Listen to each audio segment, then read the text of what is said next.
Vamos lá. Um olá pra você que escuta... Desculpa.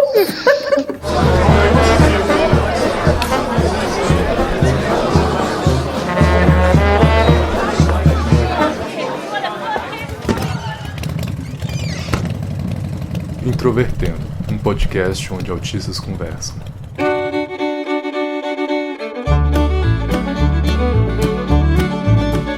Um olá pra você que escuta o podcast Introvertendo, que é o primeiro podcast do Brasil sobre autismo feito por autistas.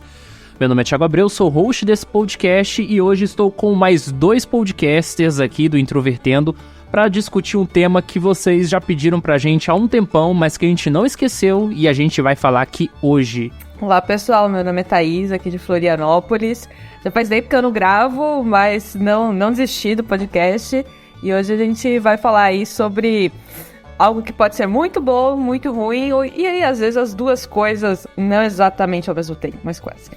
Meu nome é Maicon e, caso você não saiba, a ave símbolo do estado do Paraná é a gralha azul. Hoje nós vamos preparar as nossas malas, as nossas mochilas e relembrar das histórias de viagem pelo Brasil e em diferentes lugares do mundo. Você vai saber um pouco sobre aquilo que dificulta, aquilo que facilita, aquilo que é legal, aquilo que é ruim, enfim, tudo relacionado a essa prática muito comum entre todas as pessoas, que é viajar. E se você quiser ouvir o podcast enquanto faz check-in ou enquanto ouve crianças gritando aí da rodoviária, é só você acessar a gente de diferentes pontos. Você pode ouvir a gente nos aplicativos como Spotify, Google Podcasts, Apple Podcasts, Cashbox, enfim, em diferentes plataformas. E você pode ouvir a gente direto do nosso site, que é introvertendo.com.br.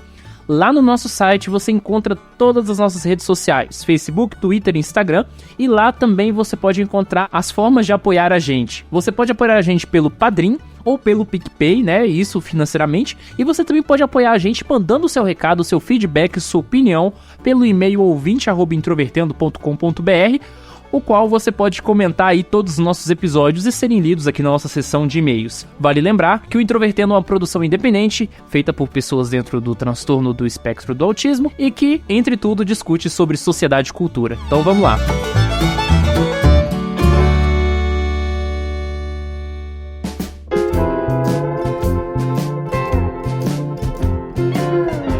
Falar de viagem geralmente envolve uma questão que é sempre comentada, independentemente se trata sobre pessoas dentro do espectro que sejam crianças, adultos ou mais velhas, que é a questão da sensibilidade sensorial. Falar de viagem é envolver um monte de dificuldades relacionadas ao transtorno do espectro do autismo, e aí eu queria começar com vocês. O que vocês mais odeiam no processo de viagens? Depende, claro, também do meio de transporte que a gente vai usar, mas se é qualquer coisa que não seja um carro, por exemplo, qualquer coisa que você tenha que esperar, pra mim a pior parte é ficar esperando ali no saguão, seja por um ônibus, seja por carro de outra pessoa, alguém que vai te dar carona, ou por um avião. Então qualquer um desses é uma parte que me incomoda bastante, as filas e tudo mais. Apesar de eu nunca ter surtado de verdade uma fila, já caiu minha pressão, já tive que sentar no chão, coisas do tipo, né? Então, é a parte que eu mais detesto. Mas, de alguma forma, esse processo de espera, ele envolve que aspectos, assim, do seu corpo? É acessibilidade sensorial? É uma questão de excesso de pessoas? Só para as pessoas entenderem mais ou menos isso. Eu acho que é um pouco de cada uma dessas coisas. Tem a questão de sensibilidade sensorial, porque tem gente gritando, falando. É o caos, né? Você olha em volta, é aquele caos. Muita coisa se mexendo. Você não tem controle sobre o que está ali. Então, essa falta de controle sobre o ruído, temperatura. A questão de espera, para mim também, de não conseguir manter muitas vezes uma coisa no meu planejamento. Então, às vezes, o ônibus atrasa, por exemplo. E aquilo eu tenho que levar em conta, ele pode atrasar, tudo bem.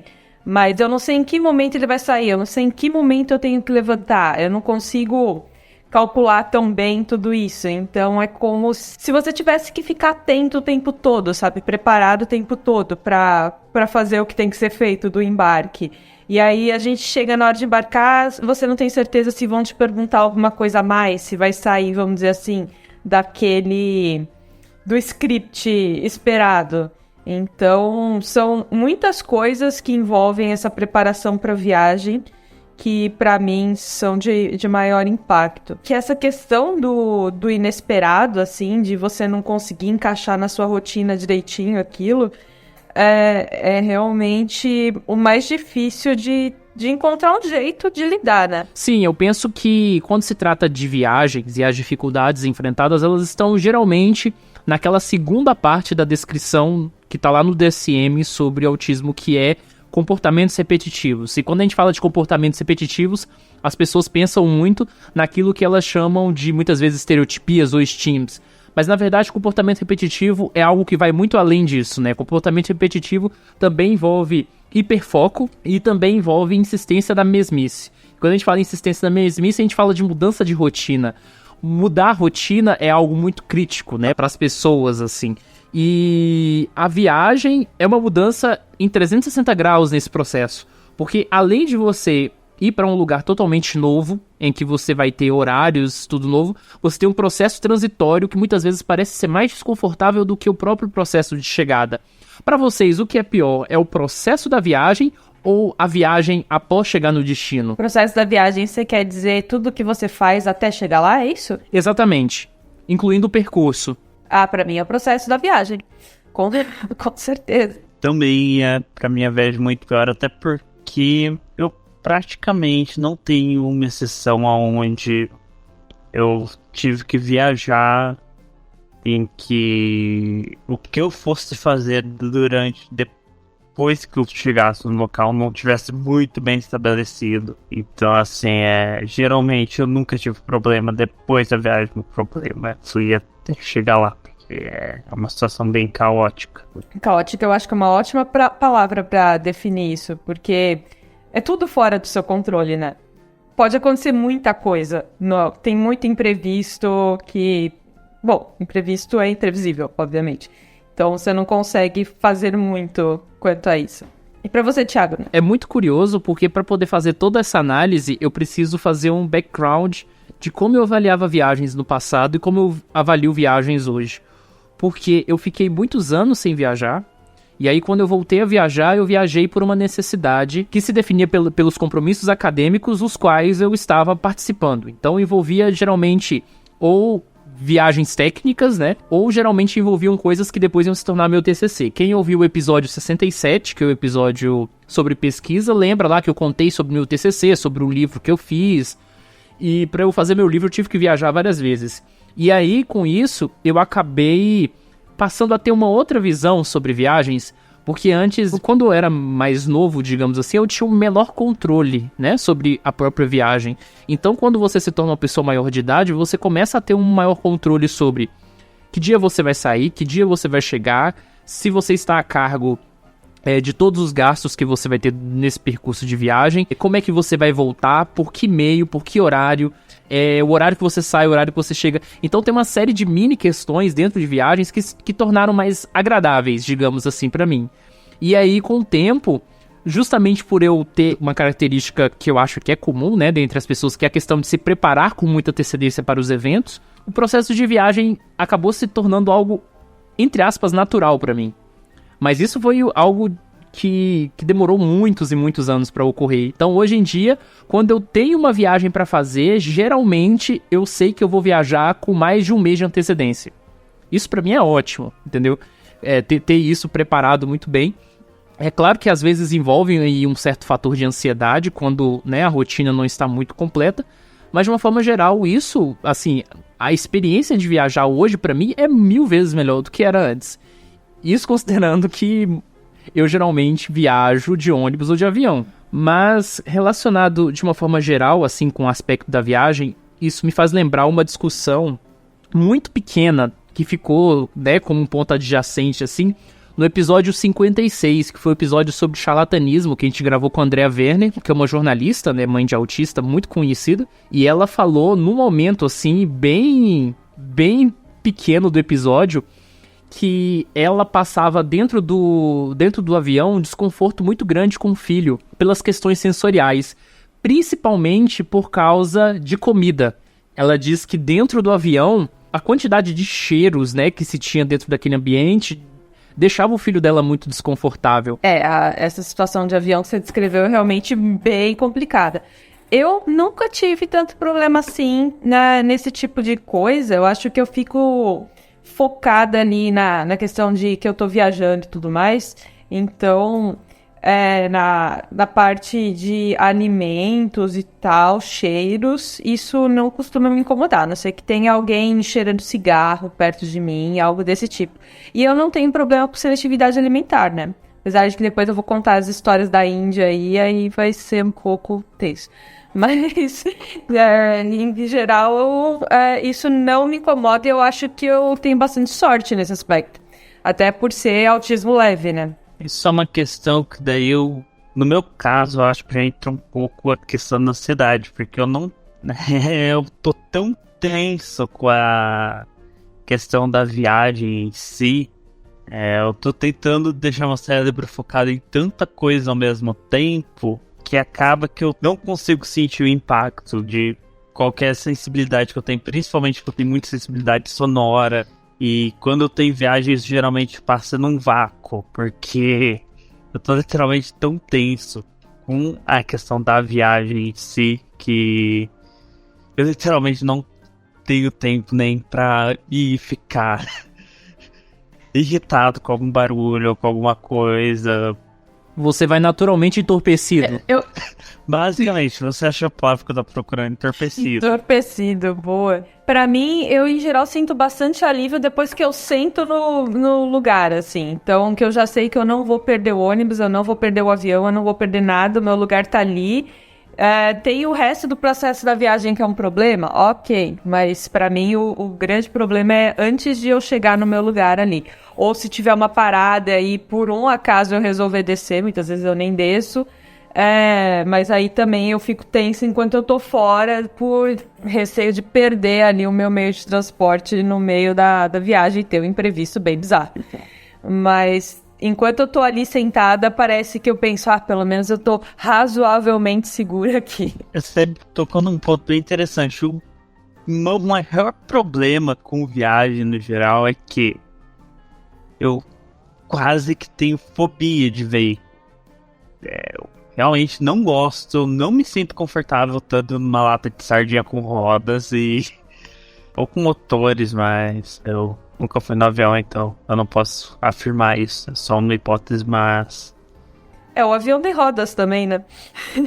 Então, realmente, tanto é que aonde eu tô morando, eu sempre dou prioridade quando eu vou procurar algum lugar pra morar, pra que o lugar que eu vou morar me dê o maior acesso possível a tudo que eu preciso a pé, porque eu realmente não gosto de depender de carro ou de ônibus pra literalmente nada. É algo bem específico meu, mas eu não gosto.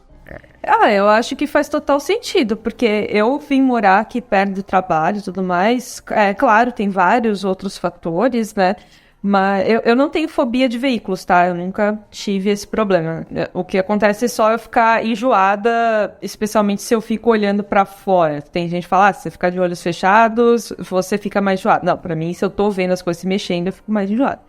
Mas, pra mim, tem muito a ver com a questão do controle. Então, controle do tempo. Que horas que eu vou chegar lá? O ônibus pode demorar tanto, eu posso perder o ônibus. Pronto, isso já deixa o meu dia ruim. Já é um problema.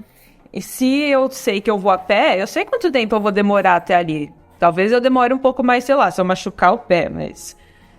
dificilmente eu vou perder o controle do que eu preciso fazer para chegar em um lugar, se eu não dependo de nada, se eu não dependo de ninguém, né? Então, por isso que para mim é bem estressante a parte da espera. De novo, você tocou num ponto bem interessante, que é a questão do controle. Por que eu não gosto de veículos? E basicamente isso pode resumir, porque eu não dirijo ainda, então isso é uma situação que eu vejo que quando eu começar a dirigir vai ser bem menor. Um dos maiores problemas é quando eu tô num veículo, eu não tô no controle daquilo. É outra pessoa que tá aí. Daí entra na questão. Eu tenho baixíssima confiança em pessoas, e daí eu realmente tenho fobia social, então Eu realmente não gosto de estar no lugar sendo que tem outra pessoa que tá comandando aquilo e... Bem, principalmente com a reputação que o motorista brasileiro tem, né? Nesse momento, eu fico imaginando no dia que eu te dei carona e a gente se perdeu no meio do caminho. Você devia estar me xingando em pensamento. Eu não tava tão estressado porque vem a questão da confiança. Você é uma pessoa que eu tenho uma confiança um pouco maior, então... Bem, tu não dirige com nenhum maníaco, então tava bem mais confortável do que eu normalmente fico dentro de um carro, porque... Eu conheço umas pessoas que eu não sei como ainda não deram PT num carro. Talvez é porque todo o resto do trânsito das cidades onde eu morei é completamente caótico. A chance de um doido batendo outro doido fica menor do que se fosse um doido no meio de todo mundo seguindo as regras. Então, não sei, talvez essa hipótese responda isso, talvez não. Acho que responde, porque isso já aconteceu com o Thiago. Thiago lá respeitando as regras certinhas e o resto do povo brasileiro não dando uma singela foda. Quem ouviu o episódio 4, Amor e Ódio, vai lembrar muito bem dessas histórias, né? Do caso, por exemplo, que eu contei que eu tava chegando na universidade e aí eu vi um carro escrito assim no verso, né? Falando assim, você tem fobia de dirigir? Dirija com a psicóloga... alguma coisa assim nesse sentido, sabe? Uma psicóloga especializada em preparar a pessoa emocionalmente pra poder dirigir. E aí, dava pra ver que quem tava dirigindo era alguém com medo e a psicóloga tava do lado. E os caras atrás buzinando. Então, assim, muita maldade no coração do ser humano. Eu dirijo também, hoje em dia eu não tenho mais carro, né? Eu pego Uber e... Tudo bem, eu posso não confiar totalmente nos Uber, mas depois eu tiro algumas estrelinhas deles se eles fizerem coisas bizarras no meio do caminho. Mas eu não gosto de dirigir, talvez até por eu ter dirigido em São Paulo, né, por muito tempo. Eu acho uma coisa bem caótica, pra mim é bem cansativo. Claro, é muito melhor do que pegar ônibus, esperar o ônibus, etc. Não tenho a menor dúvida disso. Se eu precisasse voltar pra São Paulo, eu ia querer ter carro de novo. Por mais que eu odeie dirigir, mas eu odeio o ônibus mais. E o metrô, e o trem, etc. Se eu puder viajar, sei lá, de avião ou de um ônibus com um ônibus bom, alguma coisa assim, eu acho melhor. E eu gosto de viajar, por exemplo, com minha mãe. A minha mãe dirige bem, e aí ter carro tem várias vantagens, né? Porque você consegue colocar coisas no banco de trás, viajar com certo conforto, assim, a mais também. Eu acho que faz todo sentido essa questão do carro, porque quando eu pego, né, minhas viagens, eu só tive uma viagem que realmente eu fui dirigindo, que foi no final de 2017 para 2018. E quando eu dirigi em Goiânia, eu sempre passava por um estresse muito grande. Inclusive, o meu primeiro e único acidente foi dando carona pro Marcos. Eu levei ele para casa dele e aí, na hora da saída, eu já tava muito cansado e aí uma moto bateu. Foi um episódio bem desagradável, inclusive, mas, enfim, eu viajei depois tempos dirigindo e eu pensei que a principal vantagem de você poder, né, dirigir para chegar ao seu destino é a sua capacidade de personalizar o seu trajeto. Que tem a ver também com a questão do controle, né? Você sai na hora que você julgar a mais correta, você pode parar onde você quiser, você pode levar a quantidade de bagagem que você quiser. Se você quiser levar a sua casa junto com você, você pode. É claro, você pode ser multado, mas enfim, são outras condicionais. Você assume a responsabilidade. Sim, exatamente.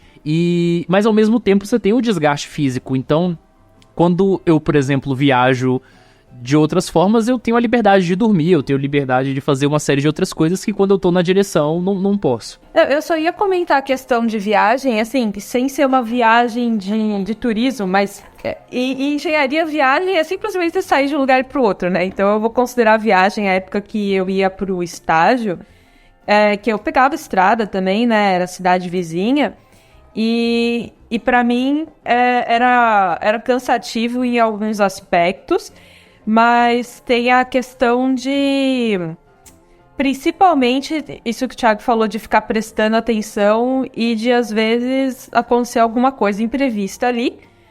Mas mesmo assim, imprevisto eu quero dizer, inclusive, com relação a acidentes, né? Mas mesmo assim, a quantidade de imprevistos ainda é menor do que se você depender de outra pessoa, depender do transporte coletivo. Então, pode parecer que a gente fica meio neurótico com essa questão de controle, mas realmente ajuda bastante no nosso dia a dia, né?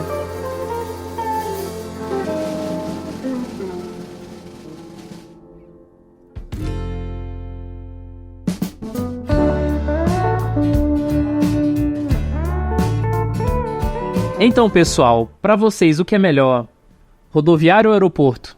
Entre o rodoviária no sentido de ônibus e aeroporto, eu com certeza prefiro o aeroporto, porque tem, em geral, menos gente. Mas claro que os dois podem ser um caos, dependendo do dia. E nunca me aconteceu de voos atrasarem, coisas do tipo, né? Aí deve ser bem complicado. Eu acho que os dois têm esses problemas, mas de forma geral, acho que o aeroporto é melhor, o ambiente é um pouco melhor. E a viagem em si costuma ser mais rápida, né? Eu só tenho experiência com rodoviária, então tudo que eu posso dizer é que eu não recomendo rodoviárias. Por incrível que pareça, eu sou do lado da rodoviária. Sabe por quê? Por um motivo que eu acho que é muito importante. O aeroporto, você sempre precisa chegar 2 horas de antecedência para fazer o check-in. E esse tempo que você gasta fazendo o check-in, para mim, é um saco. Na rodoviária eu tenho a opção de chegar quase em cima da hora, deixar minhas coisas e sair, sabe? Eu considero, assim, vocês consideraram todo o trajeto e etc, mas assim, eu tô falando só do ambiente de rodoviária e ambiente de aeroporto. Eu sei que o ambiente de rodoviária tem mais gente, é mais caótico, mas eu tenho a opção de chegar em cima da hora e minimizar isso. No aeroporto não tem essa opção.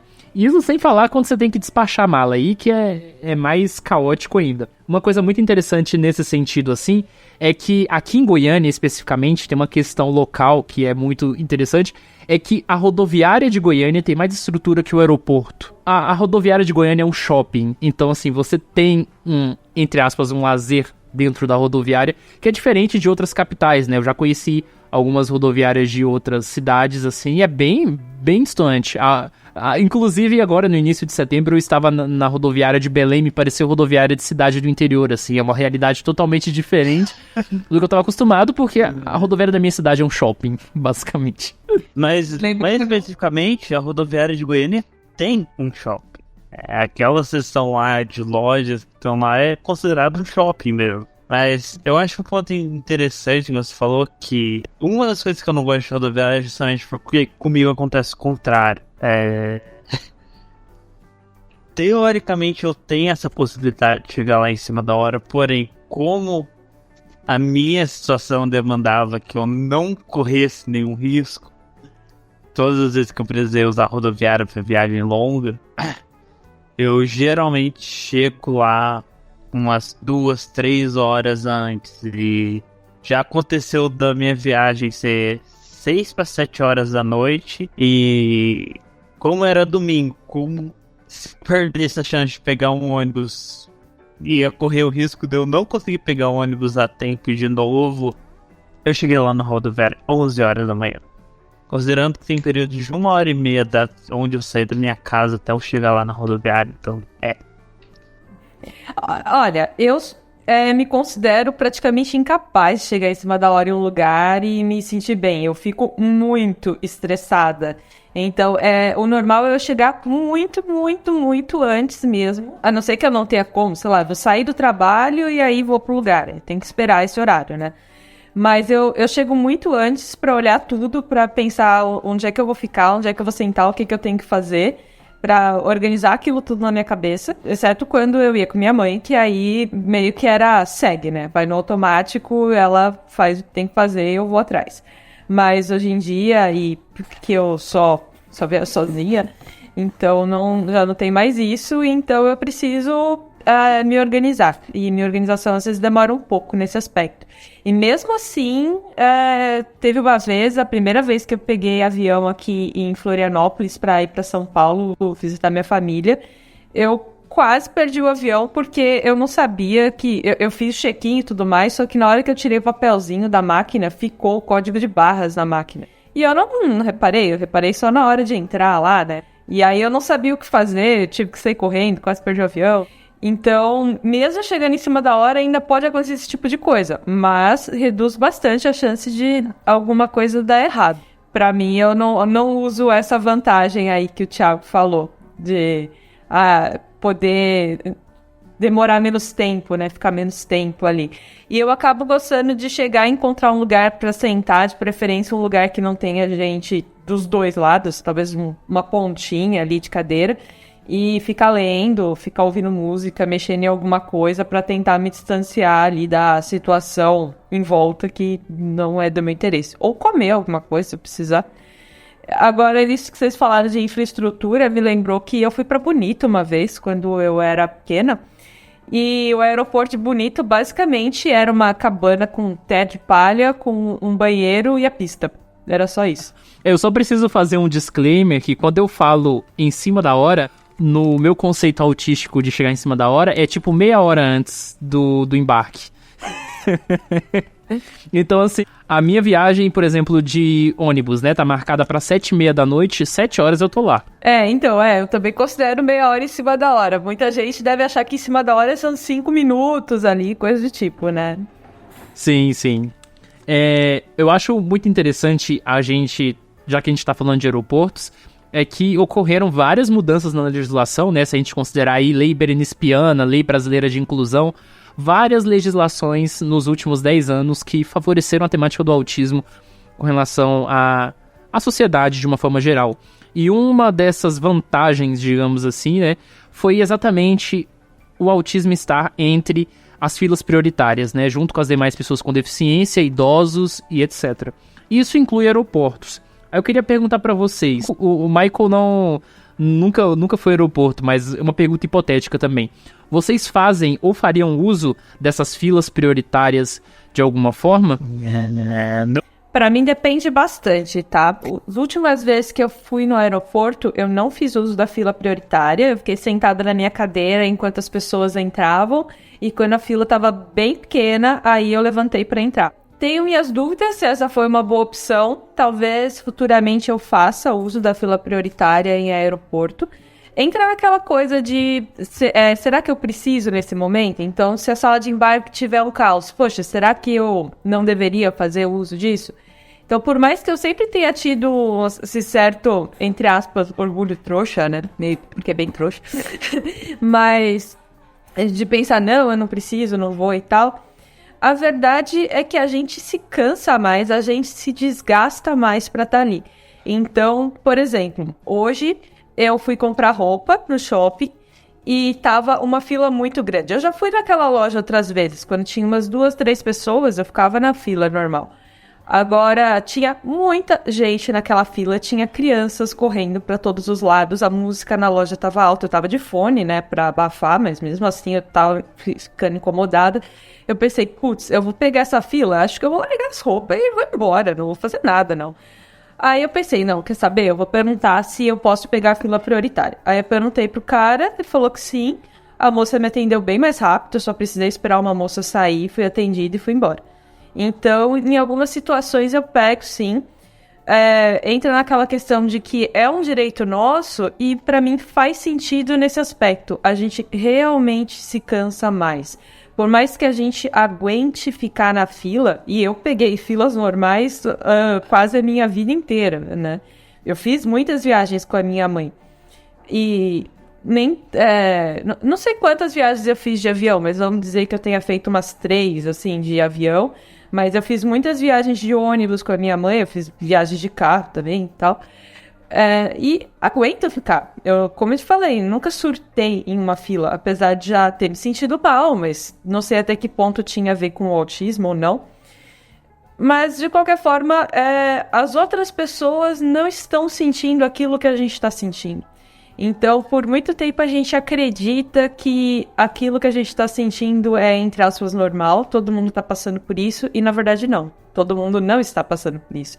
Todo mundo não vai ficar tão cansado quanto a gente na hora que a gente chegar no destino. Então eu tento ter isso em mente e, portanto, se eu precisar uma hora olhar e falar, não, hoje eu vou, eu posso, sabe? É realmente um direito meu.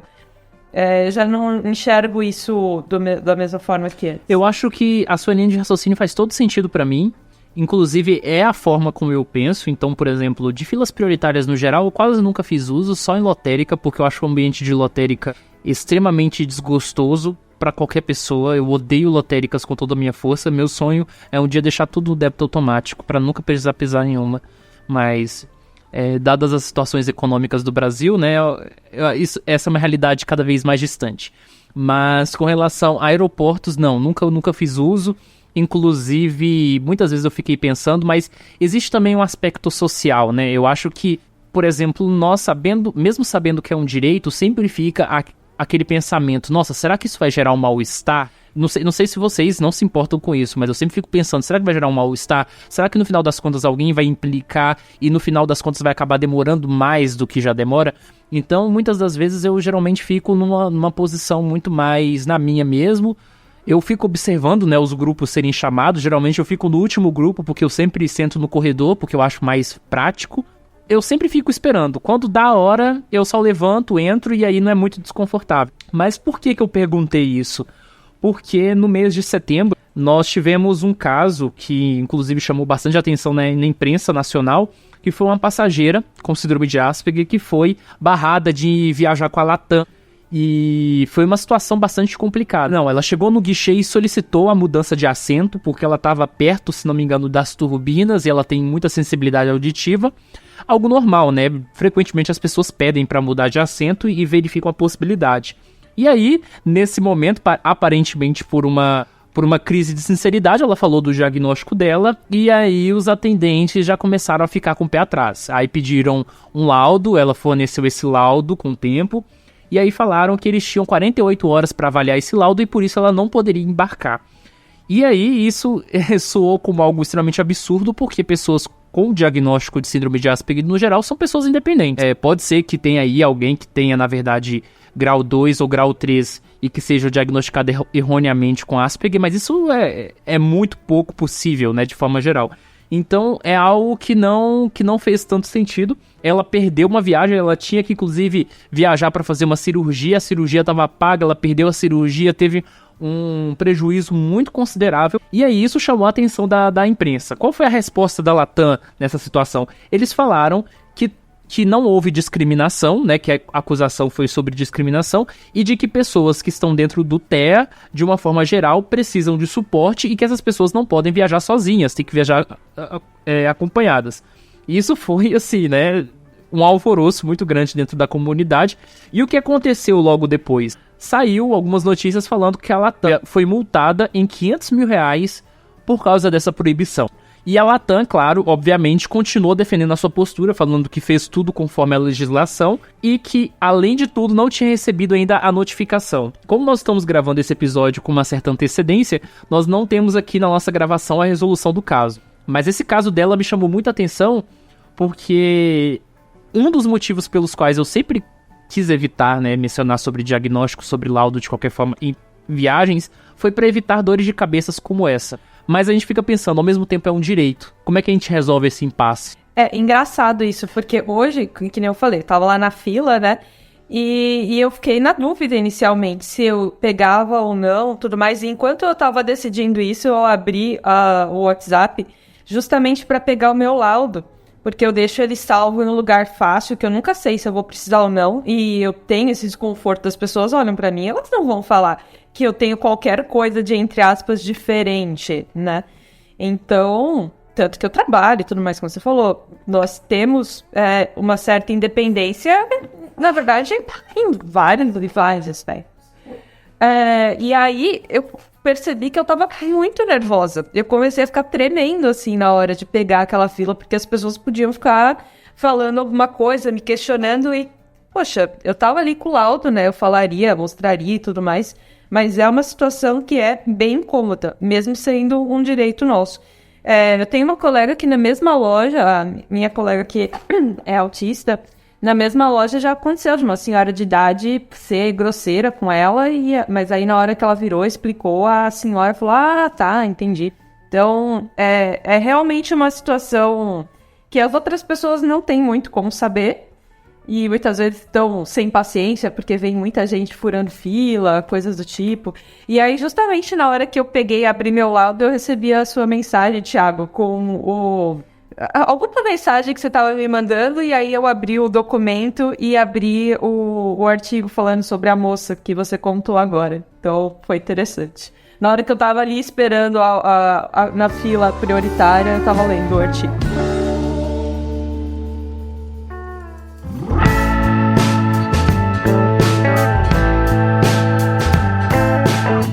E agora, nós já falamos aí, já descarregamos as coisas negativas sobre as viagens, mas a gente tem que contar histórias, tem que contar coisas boas, coisas ruins. Esse episódio é para dividir também um pouco sobre as experiências de viagens. Eu quero começar com você, Michael. Conte as suas experiências de viagens para nós. Sei se eu tenho algo muito interessante para falar sobre as viagens que eu fiz, porque fazendo um cronograma rápido para onde eu viajei. Quando eu era muito criança, tipo 2, 3 anos, eu fui pro litoral aqui do Paraná. Obviamente, não lembro nada. Depois disso, eu só fui viajar depois com 14 anos pra Curitiba fazer uma prova lá. A única coisa que eu posso dizer é que eu não dormi um segundo sequer, a viagem foi durante a noite e, obviamente, fui ótimo na prova. Top recomendo. Se vocês querem ir bem numa prova, não durmam um dia antes. Sucesso. Não recomendo. Não recomendo. E depois já foi quando eu fui pra Goiânia, que também foi a primeira vez que eu fiz uma viagem de um dia inteiro. Foi de carro, foi ao todo 12 horas. Eu saí daqui do Paraná de madrugada e eu cheguei 6 da tarde ali em Goiânia, em Aparecida de Goiânia no caso. E a viagem em si eu não tenho nada interessante pra comentar. A única coisa que aconteceu durante a viagem foi que a gente acabou pegando umas 2 ou 3 horas no engarrafamento, porque o que aconteceu? Um caminhão de boi bateu com um caminhão de álcool, se não me engano. Eles estavam tirando os boi da estrada. E por causa daquele bando de corno, literalmente, tive que esperar 3 horas no carro com calor. Estava fazendo mais de 30 graus fácil, meio da tarde, isso foi 1 hora mais ou menos. Então assim, já tava um pouco antes de Minas Gerais, foi isso, tava no meio de São Paulo mais ou menos. A única coisa realmente curiosa, quando a gente passou do lado e a gente viu o caminhão de álcool, ele tava derretido, literalmente. Que? Derretido. O calor foi Pela grande. prisão? Não, o álcool incendiou, o caminhão pegou fogo e... Pegou fogo, entendi. Putz. O caminhão derreteu. Literalmente, até o chassi. Só tinha ali fumaça e um resto do chassi. É isso, eu aprendi naquele dia que combustível normal consegue derreter barra de aço. Então provavelmente combustível de aviação também consegue. Então, mestre, vocês entenderam o que dizer. Foda-se quem acredita que 9 do Alto foi uma conspiração. Qual foi a sua primeira impressão com relação à terra do sertanejo? Cara, minha primeira impressão foi... Puta que pariu, ainda bem que tem um hotel logo chegando na cidade, porque eu tava cansado, só queria chegar logo em um lugar e dormir, porque no dia seguinte eu ia ter que ir atrás de uma casa, então... eu não tive primeiras impressões diretas da cidade quando eu cheguei lá, eu só fui ter as minhas primeiras impressões, tipo... Depois de umas 2, 3 semanas, foi quando eu comecei a sair, andar e comecei a resolver as coisas da faculdade. Comecei a ter uma noção melhor da cidade. A primeira impressão mesmo eu não tive, porque eu tava com a cabeça ocupada demais pra simplesmente ver o que tem de diferente aqui. E o outro motivo também que eu não tive nenhuma primeira impressão marcante de Goiás, de Aparecida de Goiânia quando eu cheguei nela, é porque é uma cidade de interior, como toda cidade de interior, é muito... Apesar de ser uma região metropolitana, é muito parecido com a cidade que eu cresci em questão de estrutura. Então, assim, realmente não teve nada que me surpreendeu. E até quando eu fui pra Goiânia, uma coisa que sempre me deixou muito confortável em Goiânia e em Aparecida, que a estrutura delas é uma cidade grande, é uma cidade, se não me engano, tem a mesma população de Curitiba ou até mais, mas a estrutura da cidade é espalhada como se fosse uma cidade pequena. Você praticamente não tem prédios, você não tem grandes centros, você não tem aquelas... Aqui no Brasil você não chega a ter autobans, mas enfim, você não tem essas grandes ruas, essas grandes estradas passando bem no centro da cidade, ou seja, é uma cidade bem amigável para quem transita ela a pé. Não tão amigável porque em especial parece uma das cidades mais violentas do país, mas vocês entenderam aí. Realmente, Goiânia, na verdade, Goiânia e a sua região metropolitana são cidades muito horizontais, né? Porque também existe uma questão aí de espaço. Goiânia é uma cidade que tem muito espaço ainda para crescer.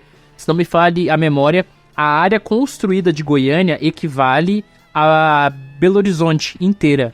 E considerando que ainda tem uma área enorme ainda para ser construída na cidade. Então, simplesmente não existe ainda uma demanda por verticalização. Você tem uma verticalização em alguns bairros, mas realmente eu acho que Goiânia só vai se verticalizar quando toda a área construída for ocupada. É muito interessante você ter falado que você não teve uma primeira impressão, porque viajar pode ser uma experiência sensorialmente tão desgastante que isso afeta até a forma como você aproveita o lugar que você tá indo, né?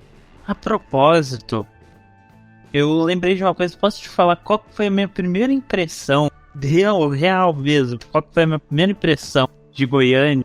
Foi quando eu cheguei em Aparecida, na verdade. Eu cheguei, comecei a andar perto de onde eu andei, fui olhar no chão que só tava com brita nele, olhei pra virita e pera um pouco.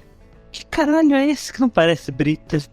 E essa foi a primeira vez que eu notei algo diferente. E foi a impressão que ficou mais marcada, assim, foi... A brita de lá é diferente da onde eu cresci. E se você considerar que eu fui lá pra fazer geologia... Faz bastante sentido ter prestado atenção. Você entende porque isso foi a primeira coisa que eu prestei atenção. E foi engraçado que foi a mesma coisa que aconteceu comigo quando eu fui morar no litoral do Paraná.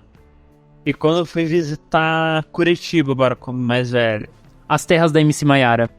Ambas as duas cidades também têm britas que não são parecidas com a da onde eu nasci. E eu nunca tinha me tocado nisso, porque eu pensei, porra, brita vai ser basicamente feita do mesmo basalto aqui em todo lugar. Só que quando eu cheguei em Goiânia, eu olhei e vi que a brita lá nem basalto era, né? Eu já esqueci que rocha específico que era, mas era uma rocha bem diferente. Ela tinha umas intrusões lá e, enfim. Pesquisem aí se vocês têm curiosidade do que a brita de Goiânia é feita, mas... Introvertendo também a geologia. Foi literalmente aí que eu me toquei. Pera um pouco, eu acho que cada lugar vai precisar usar um material diferente, né? Porque não é como se tivesse Serra Geral literalmente no mundo todo. Que a brita da onde eu venho vem dos basaltos da formação Serra Geral. E, enfim, não preciso internalizar isso aqui, mas... minha primeira impressão de Goiânia foi... Puta que pariu, eu vim aqui fazer faculdade, né?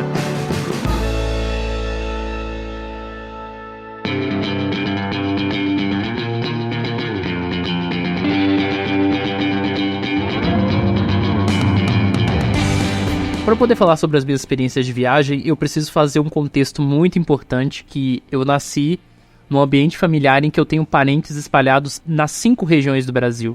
Literalmente, eu tenho parentes morando nas 5 regiões. E isso, de certa forma, favoreceu bastante o fato de conhecer diferentes lugares, né? De ter histórias sobre diferentes lugares. Eu sou uma pessoa que nasceu em São Paulo, capital.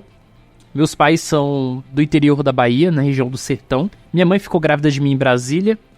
Eu vivi minha infância em Minas, foi lá que eu fui alfabetizado, então culturalmente eu sou mineiro, moro em Goiás e presto serviço para uma empresa de Porto Alegre, no Rio Grande do Sul. Então eu acho que eu sou a definição exata de brasileiro. E ao longo da minha vida, então, eu fiz viagens em diferentes lugares.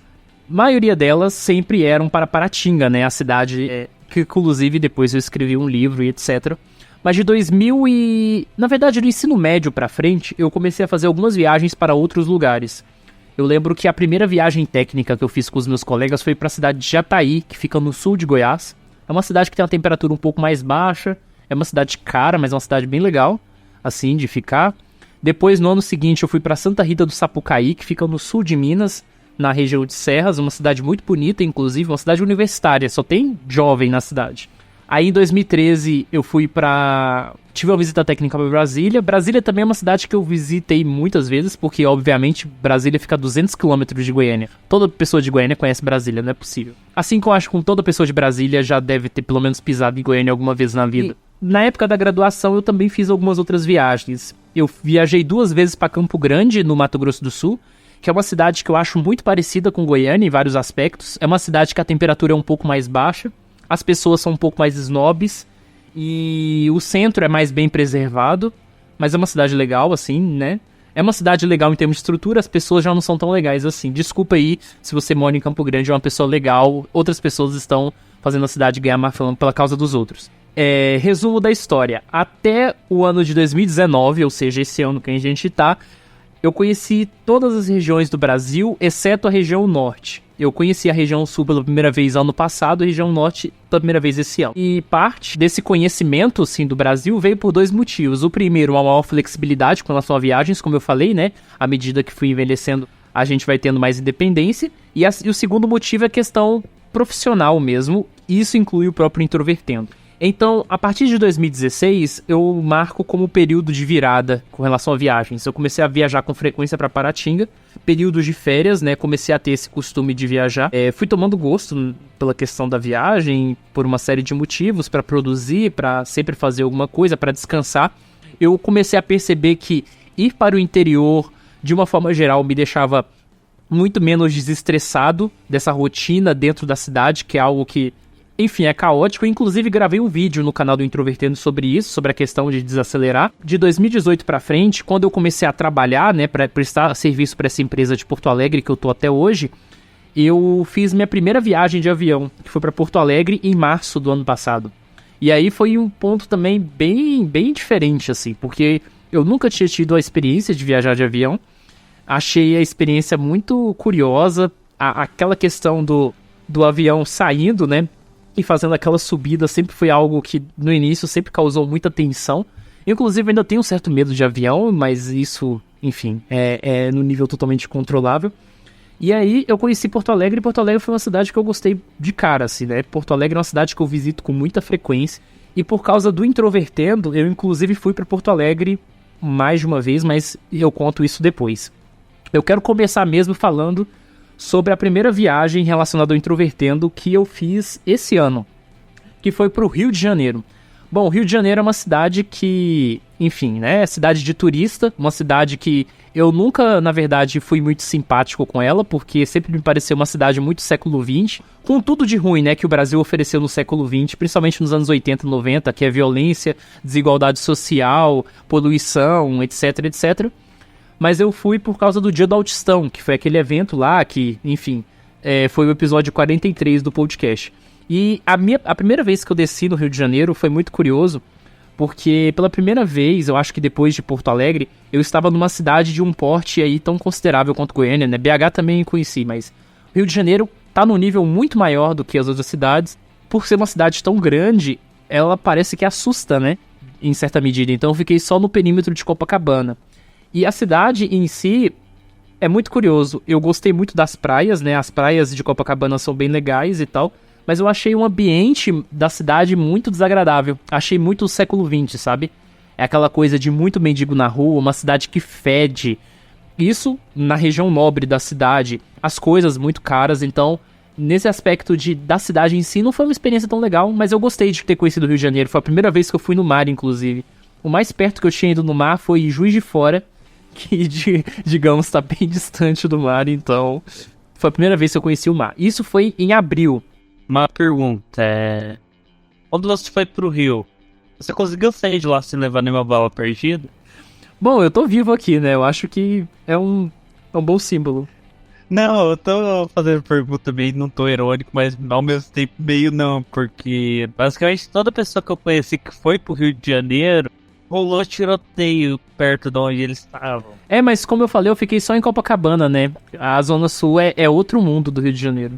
Mas uma coisa que eu sempre tive muito cuidado foi não andar com o celular exposto. Cuidado máximo. Inclusive, isso é lamentável, porque eu queria ter jogado Pokémon. Lá tinha uns Pokémon de água que, enfim, eu moro numa cidade totalmente seca, né? Então, tinha muita coisa, mas eu não pude pegar muita coisa, porque, Afinal, não queria ser assaltado. Pareceu bem razoável você ter pensado nisso, bem racional, boa ideia. Mas enfim, eu voltei do Rio de Janeiro, foi uma experiência bem legal, assim, né? Conhecer uma cidade nova. Não voltaria pro Rio de Janeiro, assim, por livre e espontânea vontade, mas me pareceu uma cidade legal, gostei das praias. Te interrompendo só mais uma vez, prometo que só essa é. Amei, uma estrela. Bem isso, bem isso. Eu participei desse evento, foi o primeiro evento fora de Goiás, né, que eu participei representando o Introvertendo. E a segunda vez foi em Porto Alegre, no mês de... Na verdade, não. Eu viajei pra Tatuí também, no interior de São Paulo, em março, tô sendo injusto. Na verdade, o Rio de Janeiro foi o segundo. Mas a história de Tatuí eu já contei várias vezes aqui, então não vou repetir novamente. Então a terceira vez foi em Porto Alegre. Viajei para Porto Alegre para participar do Dia do Orgulho Autista na Universidade Federal do Rio Grande do Sul, né, a UBS. Foi um evento que participou eu, o William Timura, que já participou aqui várias vezes do Introvertendo. A gente meio que palestrou junto ali.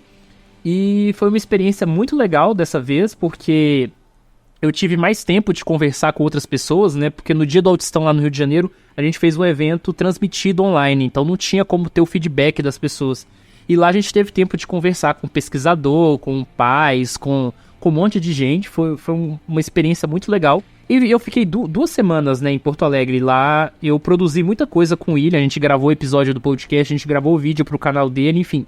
Tá material aí espalhado na internet para fácil acesso. Mas o auge, assim, das experiências de viagem foi extremamente recente, que foi em Belém, em setembro deste ano. Por quê? Porque Belém foi uma grande aventura. Eu prometi que eu ia contar sobre a viagem para Belém nas redes do Introvertendo, porque essa é uma epopeia gigante, então sente-se aí na sua cadeira nesse episódio gigante que vai começar a história. É o seguinte, na área da comunicação a gente tem um evento chamado Intercom, que é o maior congresso sobre comunicação que tem no Brasil. Todo ano tem edições regionais e edições nacionais.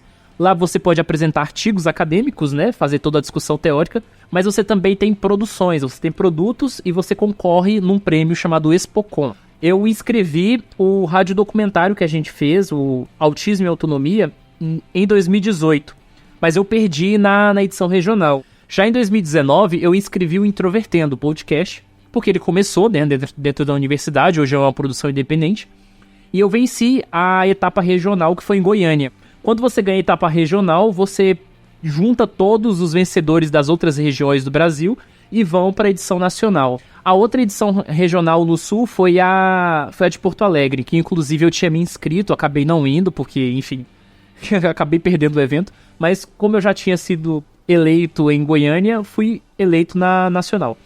Na nacional seria em Belém. Belém é uma cidade que eu não conhecia. O mais norte do Brasil que eu tinha pisado era Brasília, então realmente estava muito distante do norte do Brasil.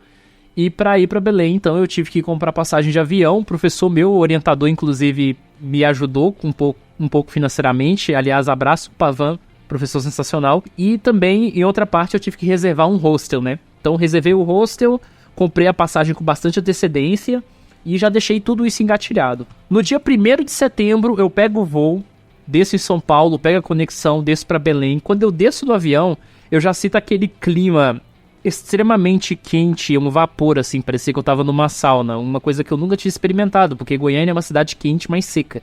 E é muito engraçado sentir o clima úmido mesmo, de verdade. Peguei um Uber, fui pro hostel, desci numa avenida, né, numa cidade que eu não conhecia nem nada.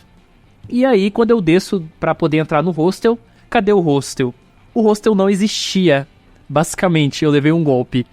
Só que eu não tinha percebido que eu tinha levado um golpe a princípio, porque o que acontece? O hostel que eu reservei era um hostel muito bem avaliado naquele site hubble.com.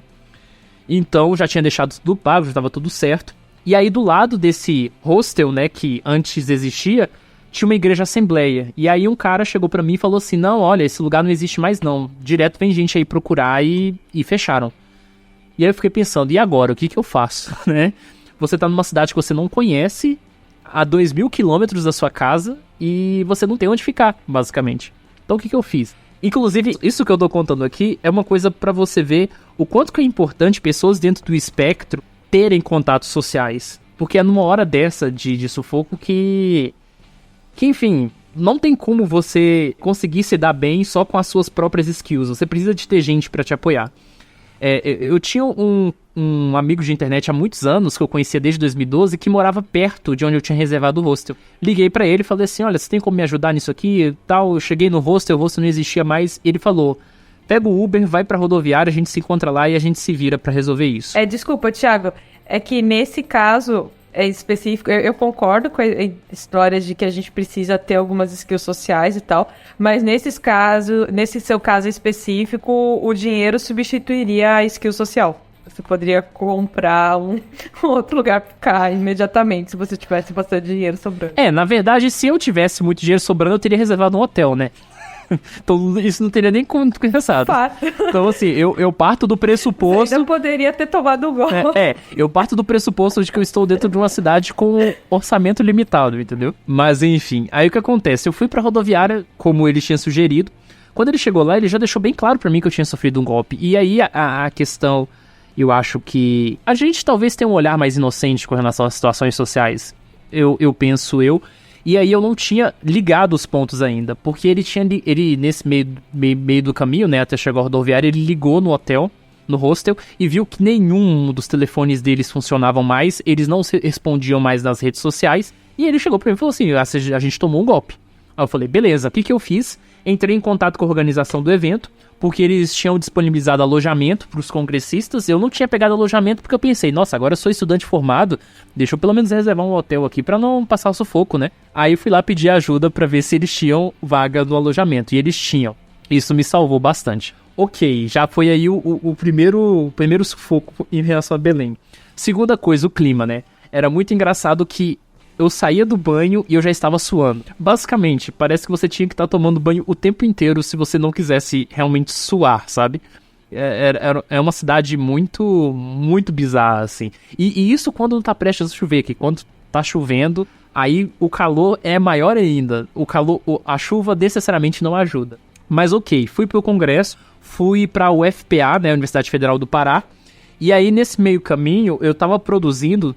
Na verdade, eu ainda estou, né? Quem tá ouvindo esse episódio agora no lançamento, essa reportagem ainda não saiu, mas eu estou produzindo uma reportagem para a revista Autismo sobre o número de estudantes com TEA no ensino superior. E aí eu fui procurar o pessoal da acessibilidade da UFPA para perguntar para eles se eles tinham, pelo menos, o conhecimento assim, de quantos estudantes com autismo tinham na universidade. E aí eu conheci uma professora sensacional chamada Rose Prado, que não só sabia quantos estudantes na UFPA tem, como ela tinha todo um trabalho de acompanhamento desses estudantes. Há uma realidade muito diferente do que eu conheci em outras universidades. E aí eu conheci uma galera diagnosticada que era atendida ali, que recebe um acompanhamento assim de curso, algo assim. Eu já falei aqui da experiência da UFG, né, várias vezes, mas isso está acima da experiência da UFG, porque lá eles têm tudo, sabe, todos os detalhes, todas as informações, todos os tipos de assistência. E aí eu conheci outras pessoas diagnosticadas. Conheci um cara que é a versão do Michael nortista, que é o Aoki, que ele é do curso de farmácia e já escreveu um livro. Engraçado que ele é um cara muito humorístico, mas ele tem um lado muito melancólico, então ele tem um livro chamado Suspiro de Melancolia. E a gente vai fazendo um episódio chamado Suspiro de Melancolia. Vai ser sensacional. Mas voltando à questão, conheci a professora, né? Conheci o Caio, que é um monitor da área de matemática, conheci o Lucas, que é um outro também, um monitor do curso de química. É muito engraçado assim, porque os estudantes lá, eles recebem assistência psicológica, se eles precisarem, né, eles são encaminhados, eles recebem assistência acadêmica. Então, por exemplo, tô com dúvida numa disciplina, então toda a matéria é adaptada para que a pessoa tenha mais facilidade de entender o processo. Eles também fazem mediações de conflitos em turmas em que tem um estudante diagnosticado que está, entre aspas, causando problemas, ou que alguém esteja implicando. Então eles têm todo um trabalho. E aí o pessoal meio que me adotou, digamos assim, entre aspas, de uma forma muito respeitosa, muito, muito agradável. E eu fiquei todos os dias do evento, eu nem participei do Intercom direito. Fiquei lá entre eles, conversando sobre podcast, sobre comunidade do autismo, uma série de coisas assim. Andei com eles pela cidade, foi muito legal. E aí a gente até chegou à conclusão de que a gente precisa fazer uma integração o UFPA com o Introvertendo, então futuramente vamos ter episódios aí com a galera da UFPA. Mas falando em si sobre o prêmio, né? Na quinta-feira, isso já durante um pouco mais à frente a viagem, eles foram comigo na apresentação do Introvertendo. Eu fui apresentar o Introvertendo na categoria Produção Multimídia, tinha trabalhos de 5 regiões do Brasil. Tinha um cara que fez sobre uma revista, isso do Nordeste. Teve umas meninas do Rio Grande do Sul que fizeram sobre um trabalho sobre o Conselho Tutelar. Teve uma em São Paulo que fez um projeto sobre a adoção de crianças com deficiência e crianças negras. E tinha o pessoal do Norte que chegou atrasado e eu não assisti a apresentação deles, porque a sala era minúscula e eu tive que sair para eles entrar. E tinha eu apresentando Introvertendo. O resultado saiu no sábado, que foi o dia da entrega dos prêmios. Eu fui lá pro auditório e eu tava super tenso. Eu tava com muito medo de perder, porque eu já tinha passado todo aquele sufoco do hostel, né? E aconteceu uma outra coisa. Sobre a questão do alojamento, tem uma coisa que eu não expliquei. O alojamento não ficava na Universidade Federal do Pará, ficava no Instituto Federal do Pará. Então era uma ponte, uma parceria entre a UFPA e o IFPA. O IFPA só dizia que podia receber os alunos até sexta-feira. Só que eu não sabia disso, né? Eu não fui comunicado. E aí aconteceu que na sexta-feira de manhã, eu levantei, me arrumei, peguei o busão pra UFPA, como eu tava fazendo toda manhã.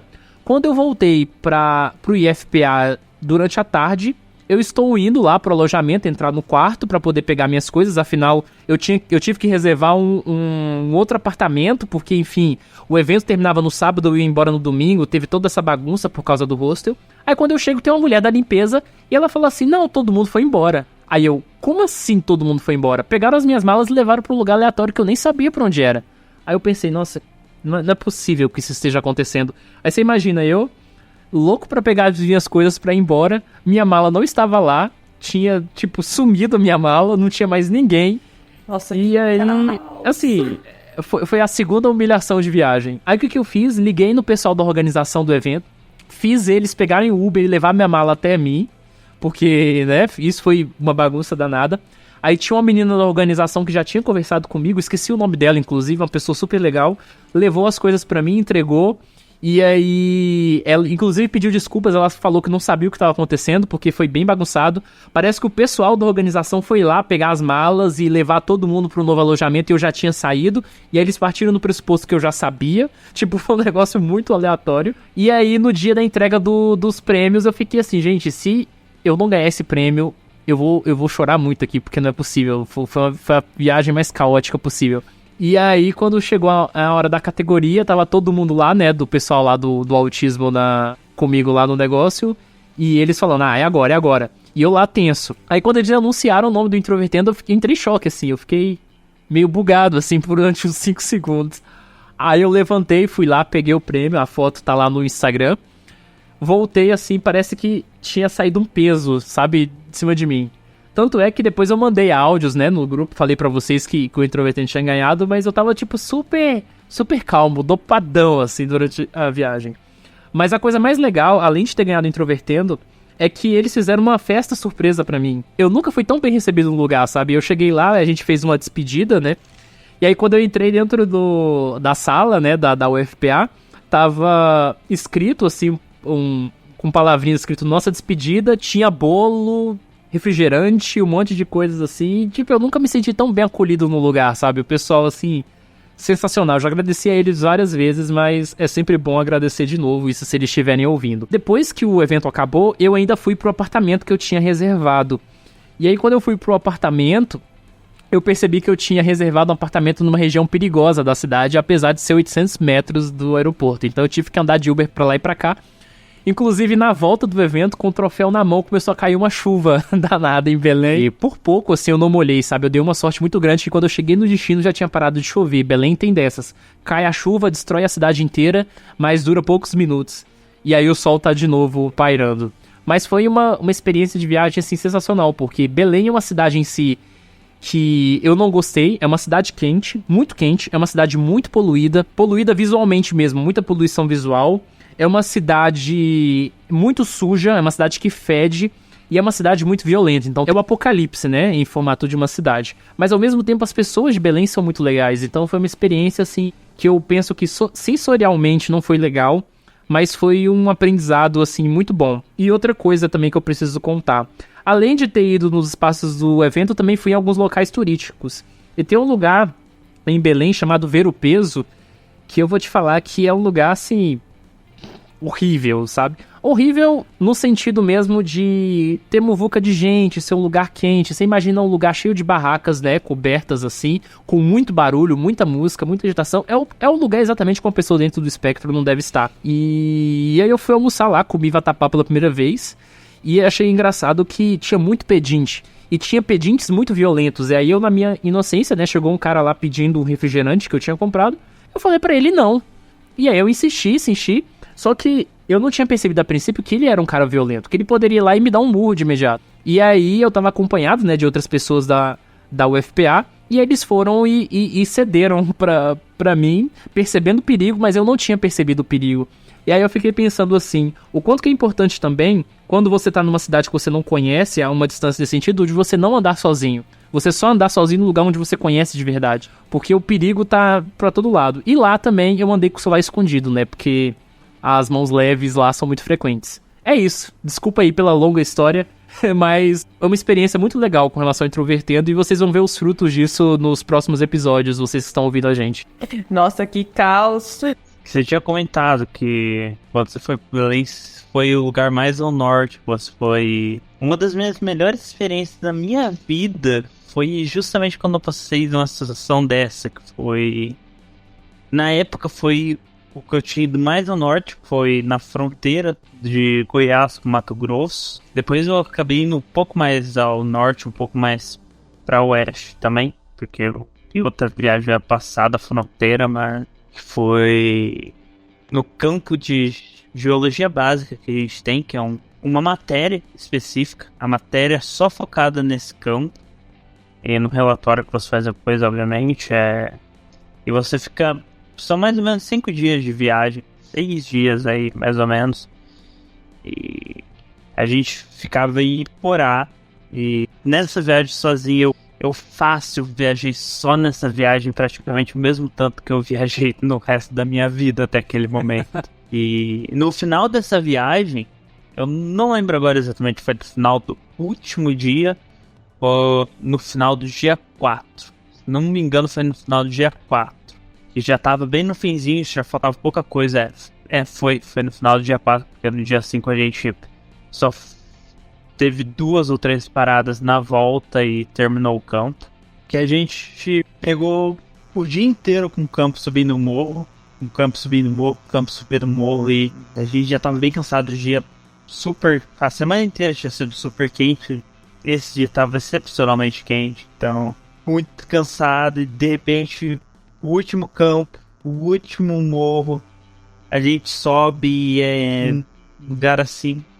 Eu fico com raiva de mim mesmo de não lembrar mais os detalhes, mas foi bem na fronteira mesmo, você conseguia ver onde o rio Araguaia passava, mas por causa da vegetação você não conseguia ver o rio em cima, e era um ótimo campo de vista. Se não me engano, a gente estava perto de uma reserva ali, então era um lugar super bem arborizado, você tinha cerrado nativo ali em ótima quantidade.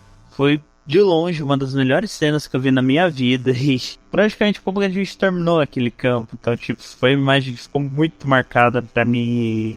E gente, gostei pra caramba daquele dia aí. E valeu a pena demais subir aquele monte de morro. Sensacional. Só preciso acrescentar uma coisa sobre Belém, é que se você viaja pra Belém e você não vai na Estação das Docas, que é exatamente o lugar agradável, do lado do Ver o Peso, que é o lugar desagradável, você não aproveitou o melhor da cidade. São docas mesmo, no sentido de lugar com navios e containers? Sim, exatamente. Mas tem tipo uma área turística ali dentro com restaurantes e sorvetes típicos. Inclusive eu provei um sorvete de bacuri que é muito bom. O que é bacuri? É um fruto típico de lá. Engraçado que tem alguns frutos que são muito típicos, específicos de um lugar. O que, aliás, tem a ver com viagens, né? Que às vezes você vai viajar para um lugar e conhece coisas bem gostosas. Tipo, pequi, eu imagino que seja comum aí em Goiânia e tal. Eu não lembro exatamente em que cidade eu tava quando eu comi pequi pela primeira vez. Odeio pequi. Sério, eu no início achei muito estranho. É um cheiro horrível. Aí, depois... eu passei a gostar, e depois que eu comi, tipo, arroz com pequi, frango com pequi, o problema é que era tudo com pequi. Exatamente esse é o problema. Nossa, eu lembro de um... Agora eu tenho uma história, não chega a ser uma história de viagem. É uma história de viagem, de uma certa forma, porque eu tava... Nessa época eu ainda tava morando em Aparecida de Goiânia e eu tava indo pra Goiânia naquela semana porque a gente tava tendo um evento do laboratório que eu fazia parte. Eu tinha saído pra almoçar com o resto do pessoal do laboratório e a gente vai no restaurante. Eu pego lá, tô pegando as coisas, tem arroz com milho lá, e eu pego arroz com milho. E beleza, né? Nenhum problema. Até que eu percebo quando eu vou comer que é arroz com pequi. Assim como o Thiago também odeia o pequi. Eu tive que fazer aquele negócio.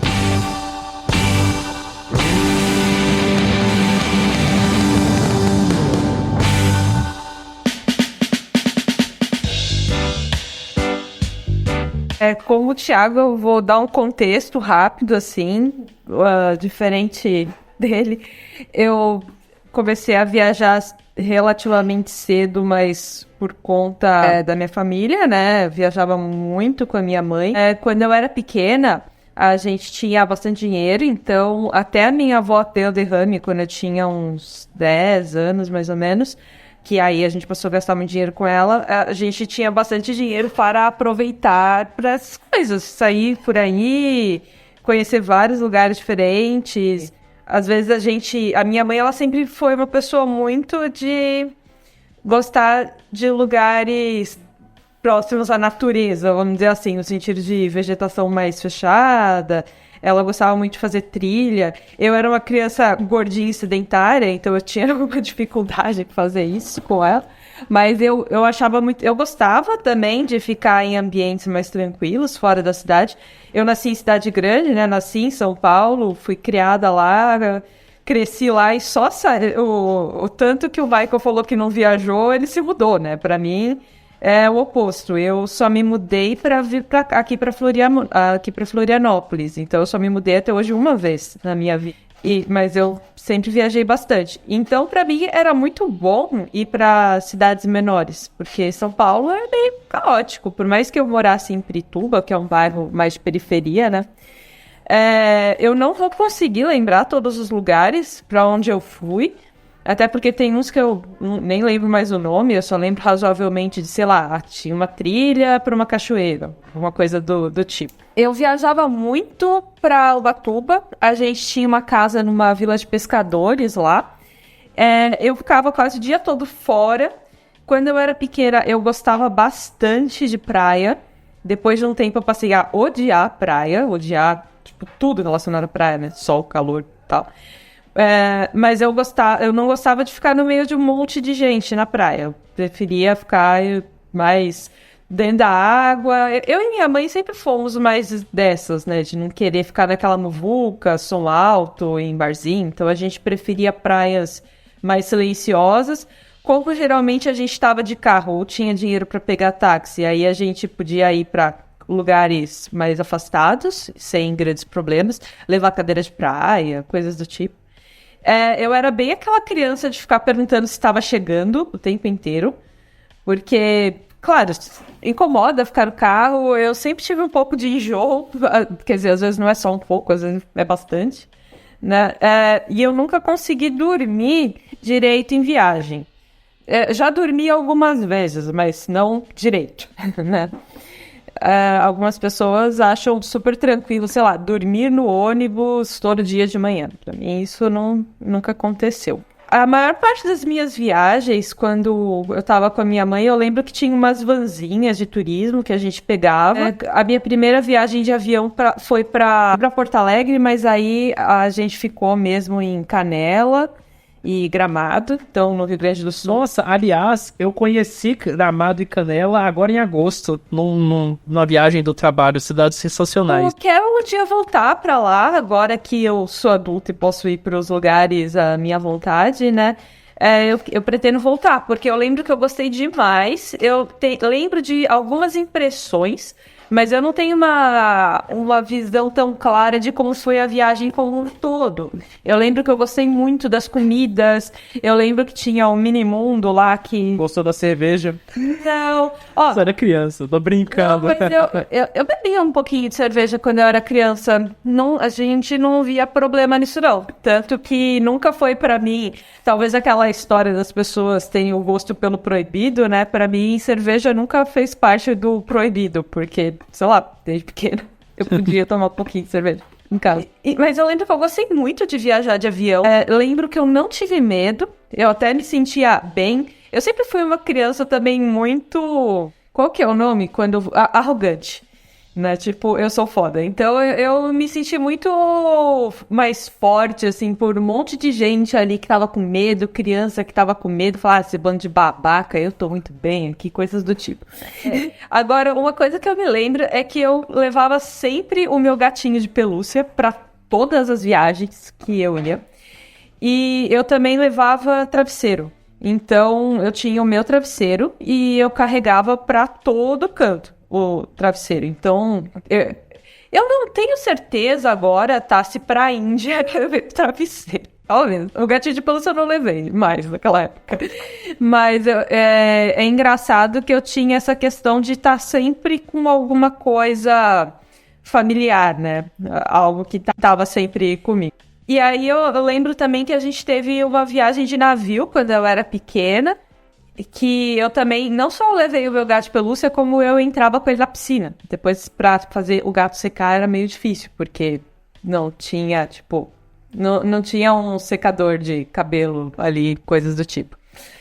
E eu também não tinha dificuldade com o balanço do navio, coisas do tipo. Eu ficava um pouco perdida e eu não costumava fazer as atividades com as outras crianças nesse aspecto. Mas eu tinha comentado de Ubatuba, né? Em Ubatuba era bem comum, sim, eu me socializar com as outras crianças, o que não era comum em outros ambientes. Por exemplo, já comentei que na escola eu preferia ficar com as professoras. Agora, em Ubatuba eu ficava bastante com as outras crianças, mas eu me lembro muito bem que eu era uma criança muito mandona. Eu sempre fui, né? Então, as coisas têm que ser do meu jeito. Então, eu tô fazendo assim, tem que todo mundo fazer assim, senão você está errado. Então eu era bem... Foi uma criança bem chata mesmo para as outras, né? Eu tenho quase certeza de que muita gente só ficava saindo comigo porque sabia que minha mãe ia dar lanchinho no final do dia. Então não por gostarem de ficar comigo, de fato. Mas eu gostava de, por exemplo, dar aula para as pessoas, coisas do tipo. Muita gente achava que eu ia ser professora, até parece, né? E coisas desse tipo. Tinha isso comigo também. Quando não diziam que era professor, ia ser, tipo, promotor, juiz, alguma coisa desse sentido. Eu acho que porque, até por a gente ser meio... Pedante. Tanto por ter esse lado pedante, ótima palavra pra isso, que eu ia falar tanto o lado arrogante, mas a gente acaba parecendo uma liderança nesse aspecto. De, esse é o jeito certo e vamos fazer assim... E aprendemos isso, então façam de tal jeito. Então é bem engraçado, porque no final não tem nada a ver com a minha personalidade, de fato, esse tipo de coisa. Agora, depois, quando a minha avó teve o derrame e a gente passou a ter menos dinheiro, mesmo assim a gente ainda viajava bastante para o interior de São Paulo.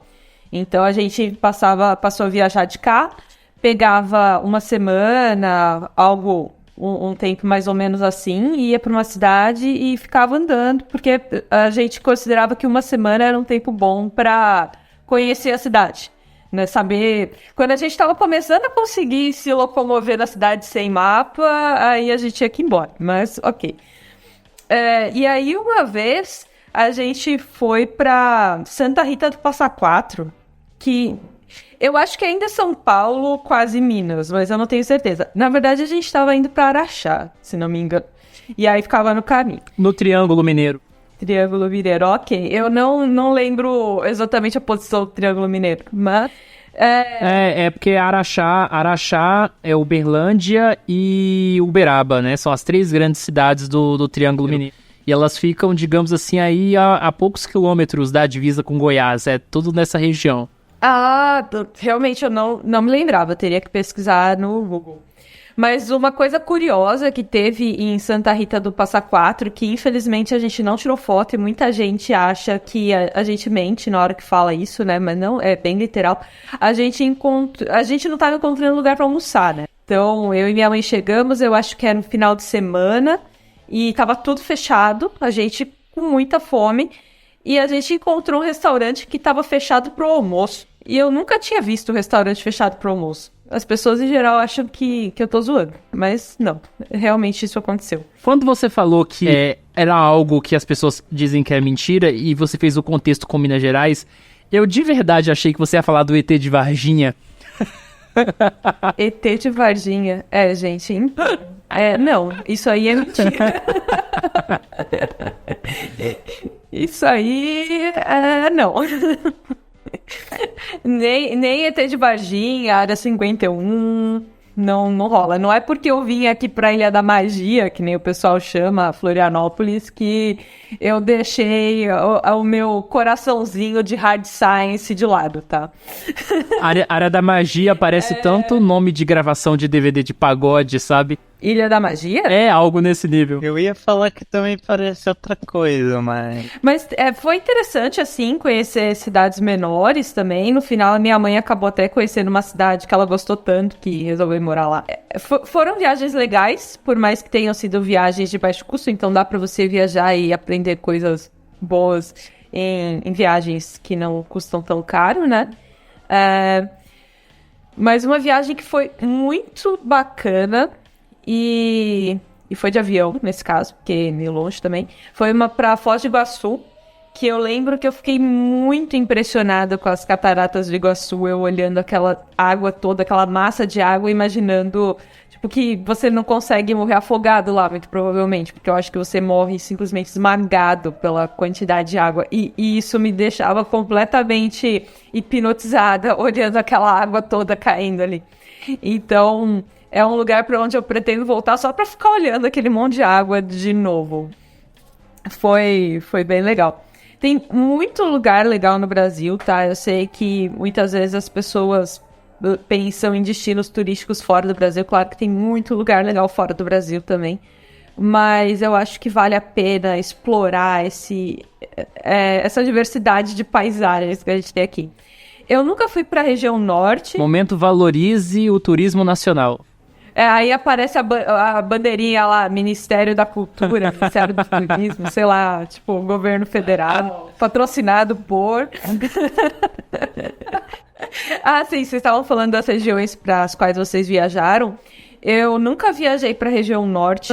Particularmente, hoje em dia, eu não gosto nada de calor. Quando eu era criança, não me incomodava tanto. Eu passei, como eu comentei, né, quando eu era criança eu gostava de praia, aí eu passei a odiar praia por um bom tempo, e aí depois que eu vim aqui pra Florianópolis, que eu comecei a visitar as praias sozinha em horários bem alternativos, eu passei a gostar mais. Inclusive, na hora que a gente estava falando de viagem, uma coisa que eu tinha pensado em falar, e a gente começou a entrar em outros assuntos, que eu falei de viajar para o meu estágio, né? Eu sempre fui muito de pegar horários alternativos. Então, eu saía, sei lá, 5 da manhã, 6 da manhã. O pessoal me achava muito louca por fazer isso. Mas não pegar trânsito, não ter um monte de gente em volta, para mim era um ganho absurdo. Então, até hoje, eu faço isso. Eu vou para a praia bem cedo, não tem ninguém lá. E aí também na hora que começa a encher de gente, eu pego e vou embora, volto pra casa e pronto, acabou. Então eu voltei a gostar de praia. Eu faço isso a minha vida inteira, assim. Quando eu fazia o ensino médio, coisa, eu pegava ônibus 5h30 da manhã, sem necessidade, só pra não ter que pegar ônibus cheio. Pra mim isso faz muito sentido. Então é algo que você economiza uma energia muito grande por não ficar no meio de uma multidão de gente. Agora, pensando em algumas viagens mais específicas, em hábitos que eu tive e que às vezes incomodavam minha mãe. Uma vez eu fui para Minas, mas não, acho que não foi essa de Araxá, agora não tenho certeza. Mas foi uma vez que eu fui para Minas, a gente ficou em um hotelzinho lá, e na época eu já tinha notebook, então eu já era um pouco mais velha. E aí eu não queria ir conhecer os lugares. Ela saía pra... hoje eu vou tomar banho de sais, não sei onde. Vamos? Não. Eu quero ficar aqui dentro do quarto vendo anime. E aí eu dormia durante o dia, ficava acordada vendo anime durante a noite. E ela falava, mas você nem está aproveitando a viagem. Na verdade, eu estava aproveitando, assim, do meu jeito, né? Mas para as outras pessoas, às vezes é difícil entender que você está aproveitando ali. Você só não está aproveitando junto com ela, do mesmo jeito que ela. E hoje eu percebo também que para ela isso fazia falta. Não era algo que eu percebesse na hora. Precisei de uns toques de outras pessoas para perceber isso. Que ela queria que eu participasse junto, né? Mas era bem comum eu acabar tendo algum hábito peculiar meu. Então, que nem essa de inversão de horário, de ficar com o computador para todo lado, ou pegar um livro e ficar lendo. Eu acho muito curioso como Minas é um estado com tanta cidade, com tantas diferenças, que eu tenho muitas histórias bizarras de viagens em Minas também, né? Porque eu morava em Minas e ia pra Bahia.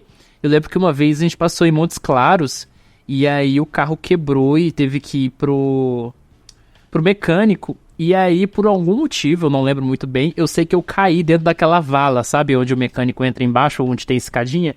E eu fiquei tudo sujo de graxa, etc. São coisas que ocorrem comigo durante as viagens, eu lembrei disso. Eu quase caí com o carro nisso, mas ia ser mais complicado. Mas ok, continuando. Eu só fiz uma viagem de carro que eu dirigi de fato, que foi pra casa da minha mãe também. Achei cansativo, mas volta ao esquema de que foi muito melhor do que se eu tivesse ido de ônibus com bastante certeza.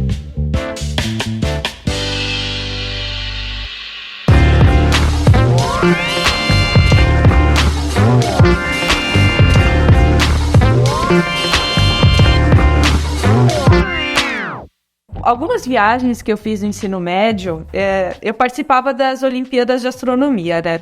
A Olimpíada de Astronomia, diferentemente das outras Olimpíadas, não tinha fase estadual, só tinha nacional. Não sei como tá hoje em dia. Tinha nacional e internacional. Aí depois passou a ter 2 internacionais. E o Brasil, pelo que eu saiba, optou por uma só. Mas, essa é outra história. E eu viajava muito pro interior de São Paulo, e teve uma vez que foi pro sul de Minas, para fazer segunda e terceira fase da nacional, porque a primeira fase era na nossa escola, e aí a segunda e terceira fases eram reuniam todo mundo do Brasil em uma dessas cidades. E a primeira vez que eu fui, que foi na 8ª série, foi em Águas de Lindóia.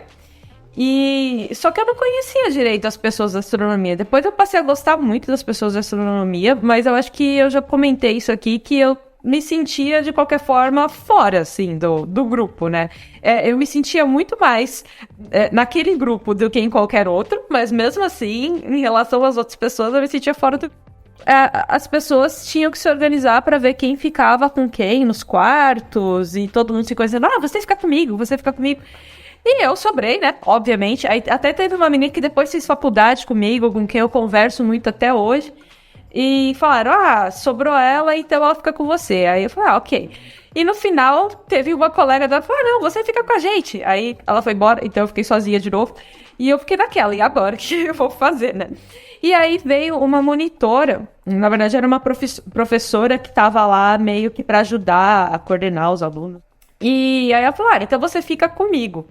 Só que ela não era da astronomia, nem nada do tipo. Ela era só uma professora que tinha um mandado a mais, porque o número de alunos era muito grande, e a professora, que era da astronomia de fato, não seria, vamos dizer assim, suficiente, né? Que ela teria que estar em vários lugares, ela teria palestras e tudo mais, e não ia poder ficar com a gente o tempo inteiro. Tinha também os monitores, que eram de diversas universidades, mas que alguns ajudavam nas aulas na nossa escola e tudo mais. A minha escola tinha, inclusive, aulas específicas, né, para essas Olimpíadas.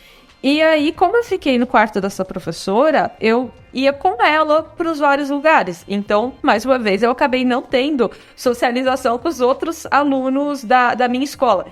E ela socializava muito com alguns professores e pais que estavam acompanhando seus filhos e que estavam sozinhos também. Então eu acabei tendo mais contato com essas pessoas. No final a gente meio que formou um grupo, um quarteto, entre aspas, que durou pelo resto das Olimpíadas.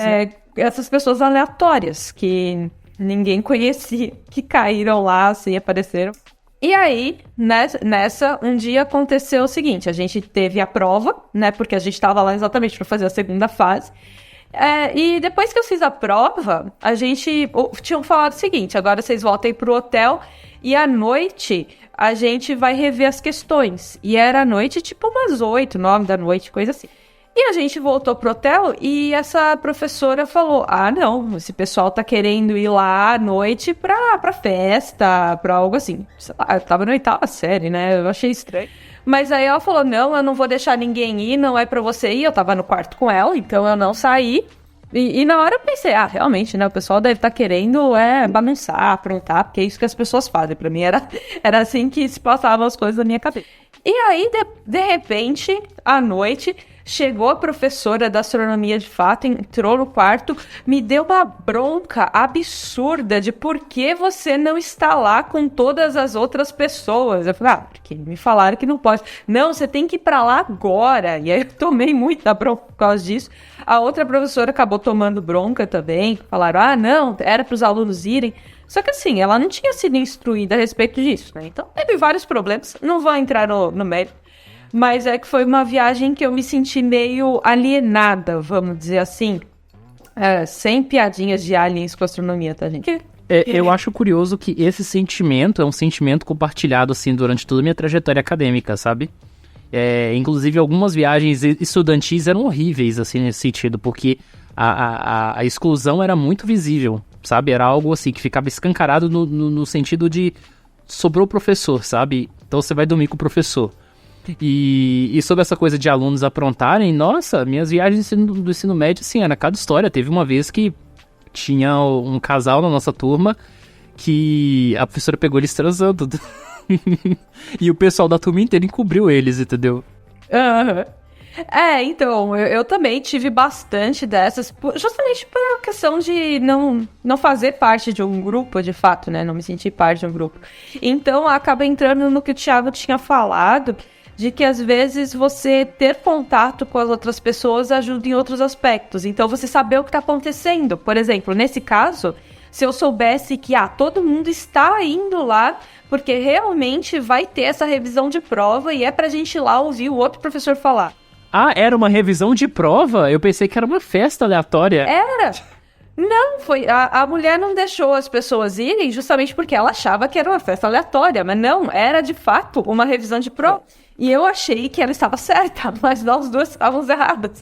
Por isso que a minha professora me deu bronca, entendeu? Porque era pra eu ter ido na revisão de prova. Revisão no sentido... Não revisão no sentido que a gente tem na faculdade, né? De ir lá, sei lá, chorar nota, entre aspas. Mas o professor ia pegar e comentar cada uma das questões, falar um pouco sobre isso. Então, tem esse problema da alienação, da gente não tá ali no meio, então não tá ciente do que tá acontecendo. Às vezes mudam o evento de horário, a gente não fica sabendo. Então, é realmente importante você ter esse contato, apesar de ser meio difícil. Eu acho que isso está muito relacionado à questão que a gente discutiu no episódio de regras sociais, né? Com o episódio 40, que é muito essas coisas. Às vezes, a dificuldade, ela, superficialmente, ela parece tão simples, mas tão simples que as pessoas aprendem as coisas naturalmente, que as pessoas pegam as situações sociais e fazem uma leitura automática, mas as pessoas dentro do espectro precisam de treino para poder pegar isso. As pessoas não explicam pra gente de forma lógica, né? Elas esperam que a gente vai entender, porque parece um negócio óbvio. E não, a gente não entende, a gente tá perdido. Tipo, o que está acontecendo? Todo mundo sumiu, mais ou menos isso. Então, teve uma outra viagem aí, que quando eu entrei na faculdade, inicialmente eu resolvi que eu queria participar de tudo que desse, assim. Então, eu participei do Grêmio, eu não participei da Atlética, eu entrei na Atlética e achei o pessoal muito porra louca, aí fui embora. Mas eu fiquei um pouquinho no centro acadêmico. Definição das atléticas no geral. Exatamente. Eu fiquei um pouquinho no centro acadêmico, aí também não curti tanto. E aí eu comecei a participar do Grêmio, participei do jornal. Eu fazia tênis de mesa, era muito ruim em tênis de mesa, absurdamente ruim, minha coordenação motora é péssima, mas tudo bem. Como tinha pouca mulher, né, faculdade de engenharia, a gente tinha dificuldade de montar time, então eu ia meio que com reserva, pra gente não correr o risco de perder por WO. E aí eu fui nas viagens, em 2 das viagens de jogos no meu primeiro ano. Depois eu não fui mais, eu só fui no primeiro ano, que foi a Engenhariadas, que era das várias engenharias, e o Interusp, que era das várias faculdades da USP, né? Tipo, várias instituições da USP.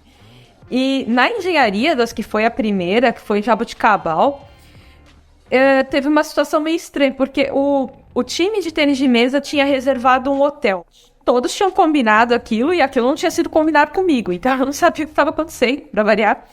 E aí tinha o alojamento da Atlética, que era o lugar mais barato pra ficar, que foi a minha opção, né? Eu não trabalhava na época, primeiro ano da faculdade, né? Que fui bancada pela minha mãe, inclusive. E aí, lá no alojamento, eu não conhecia muita gente. Eu conhecia o pessoal do Grêmio, mas eles estavam todos juntos lá. E aí, alguns estavam com namorada e queriam ficar se pegando com os namorados. Então, eu não estava sendo bem-vinda lá no quarto. Basicamente, uma das namoradas virou e falou que não tinha espaço pra mim ali. Ok. Aí eu peguei e fui procurar um quarto que tivesse lugar. Vários estavam lotados, tinha um monte de gente até no corredor. E eu achei um quarto que tinha um lugar, joguei lá o meu saco de dormir, minha mala, e saí pra ver a cidade, ver as coisas. E quando eu voltei, a minha mala tava no corredor. E aí eu peguei as minhas coisas, minha mala, coloquei de volta dentro do quarto, dormi. E no dia seguinte, de novo, eu saí, né? E quando eu voltei, minha mala tava do lado de fora de novo. E eu não entendi também o que tava acontecendo. Por que aquilo tava acontecendo? E aí eu comentei com um dos meninos do karatê. Falei, poxa, que o pessoal do karatê era bem próximo do pessoal de tênis de mesa. Eu falei pra ele que eu não tava entendendo e tal. E aí ele descobriu que era um cara do basquete que tinha meio que decidido que, pô, não, esse quarto aqui é pro pessoal do basquete, não é pra pessoa de fora. Só que eu não tinha onde ficar, entendeu? O meu time não estava lá e eu não conhecia as pessoas ali. Eu não conhecia direito as pessoas da minha faculdade, aliás. Só algumas da minha turma. E aí o menino do karatê conversou lá com o cara do basquete e acertou as coisas pra eu poder ficar lá no quarto, dormir lá. Só queria dormir, sabe? Não queria fazer nada. Tanto que um dia eu cheguei e tava muito cheiro de maconha e já era de madrugada, era tipo... Não era de madrugada, era meia-noite, mais ou menos. Aí eu peguei e saí e fui andar na rua. Como eu participava de jornal, aí eu resolvi entrevistar algumas pessoas que eu encontrei na rua pra escrever um artigo de jornal. Foi bem divertido, assim, porque em geral os artigos sobre esportes têm um lado muito, nós somos foda, olha tudo que nós ganhamos. E o artigo que eu escrevi foi o ponto de vista das pessoas da cidade, né, com relação a um evento desses, indo pra lá. Então, gente que tava muito animada, meninas que, nossa, mas é engenharia, então a gente vai conhecer um monte de homem. Gente de comércio falando, nossa, as nossas vendas aumentaram muito. Gente da farmácia falando, a gente vendeu um monte de engove e camisinha. Então, basicamente, uma jornalista pegou um outro ângulo da notícia. O outro ângulo, nossa, foi muito legal isso daí. Então, assim, a viagem acabou sendo legal nesse aspecto. Eu aproveitei do meu jeito, bem diferente das outras pessoas. Até teve um colega meu que esses dias falou, nossa, mas costuma ser um caos e tal. Falei, realmente, foi um caos, mas eu ficava meio que do lado de fora a maior parte do tempo. E uma coisa que é meio espantosa, assim, do meu ponto de vista, é porque eu não gosto de barulho alto e tudo mais. Mas lá, e eu não estava bêbada, tá? Algumas pessoas podem não acreditar, mas eu realmente não estava bêbada.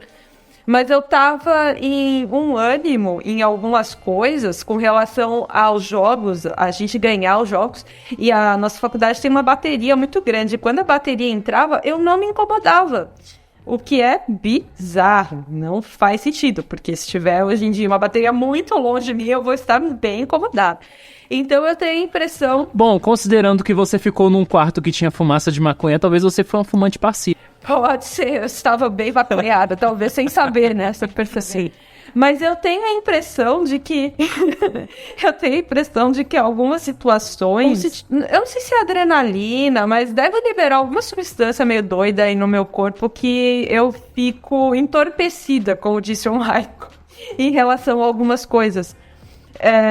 E naturalmente mesmo, eu realmente, quando eu tava no ensino médio, eu costumava brincar que eu achava que meu cérebro produzia alucinógenos. E eu não sei, assim, o que meu cérebro faz, mas alguma coisa ele faz, porque é meio estranho isso daí. Mas, de qualquer forma, foi uma experiência boa nesse aspecto. Eu fui em mais uma viagem, foi um pouco diferente. Mas não é o tipo de viagem que eu goste, né, em relação ao normal. Eu prefiro ficar quieta, vendo lugares mais...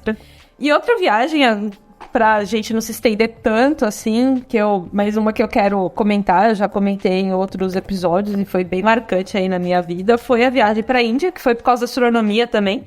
Foi no primeiro ano do ensino médio que eu fui pro internacional. E aí a minha escola pagou tudo. Então, até porque na época a gente não ia ter jeito nenhum dinheiro pra pagar a viagem pra Índia. E foi interessante, é bem diferente do que as pessoas imaginam, né? Porque eu não consegui conhecer muitos lugares na Índia. A gente ficou hospedado em um centro de energia nuclear, de estudos de energia nuclear, né? Não foi tipo no... Quando a gente fala isso, as pessoas acham que a gente ficou numa usina nuclear. Eu acho que não, viu? Eu acho que só autistas pensam que ficou no centro nuclear, ouvido literalmente. Pode ser. Bom, então explicando, porque eu imagino que tem autistas ouvindo. Não, eu não fiquei em um lugar radioativo, eu acho. Né? Se foi, não era pra ter sido. Mas era um lugar altamente militarizado. Então, a gente tinha que o tempo todo estar com crachá. Os caras vinham conferir se a gente estava com crachá. Eles estavam bem armados, coisas do tipo. E até porque eu lembro que na época já estava... Eu praticamente dormia aqui. Onde você tava? Na Índia. Na Índia. Tô falando da Índia. E, bom, a Índia tem há muito tempo conflito com o Paquistão. Na época, estava tendo algumas tensões também. Então, as pessoas estavam ainda mais alertas do que o normal, né? A Índia tem muitas histórias, daria para ficar falando horas sobre isso. Já aconteceu, aliás, já vou ficar falando horas sobre isso. Mas acho que o principal aspecto é que eu tive bastante dificuldade com a comida. Eu sempre gostei muito de comida apimentada, o que... Eu não conheço muitas pessoas que gostem tanto de pimenta quanto eu. Mas lá chegou em um nível que eu realmente não conseguia comer em alguns momentos. E quando eu voltei pro Brasil, inclusive, eu deixei de sentir o gosto de pimenta por muito tempo. Então, precisava colocar um absurdo, assim, de pimenta pra eu sentir um pouquinho e falar, realmente tem um pouquinho de pimenta aqui. Coisa que, assim, mais ninguém aguentava colocar na boca, eu tava sentindo mais ou menos. E quase tudo lá era frango, né? Porque não tem praticamente carne de vaca nos lugares que eu fui, pelo menos. Tem lugares da Índia que tem sim, tá? Porque tem várias culturas dentro da Índia. Tem muçulmanos dentro da Índia e tudo mais. Mas lá onde eu fiquei, não tinha. E chegou um ponto, assim, na comemoração final...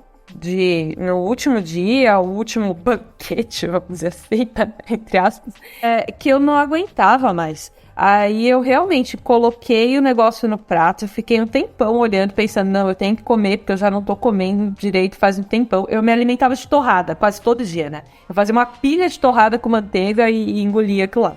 E passava o resto do dia com aquelas torradas do café da manhã.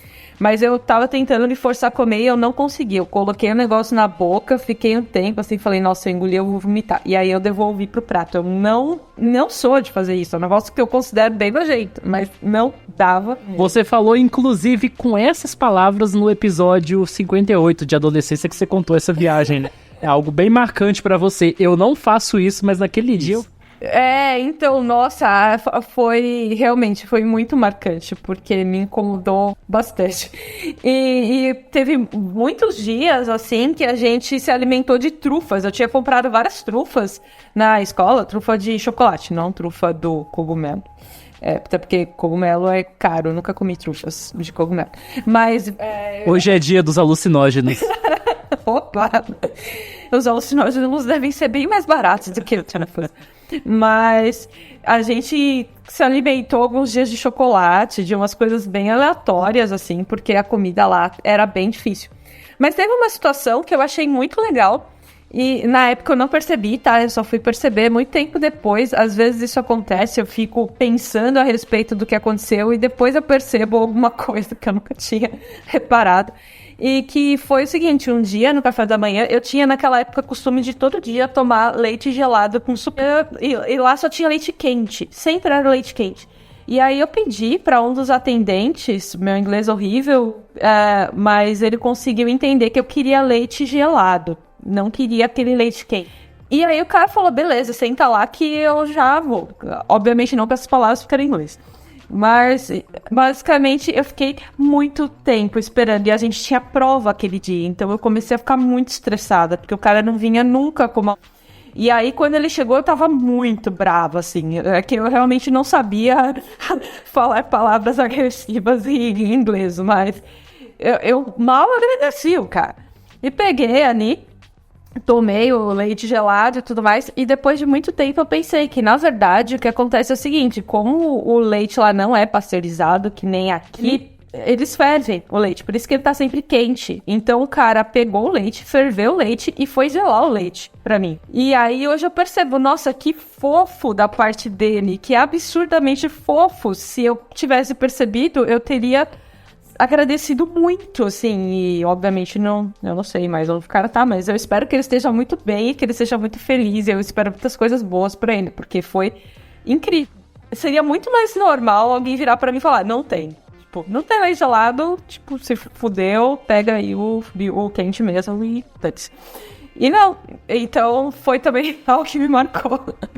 Então, assim, da Índia, o que me impressionou mais foi essa relação, assim, por incrível que pareça, foram as pessoas, né? O cuidado das pessoas, o carinho das pessoas.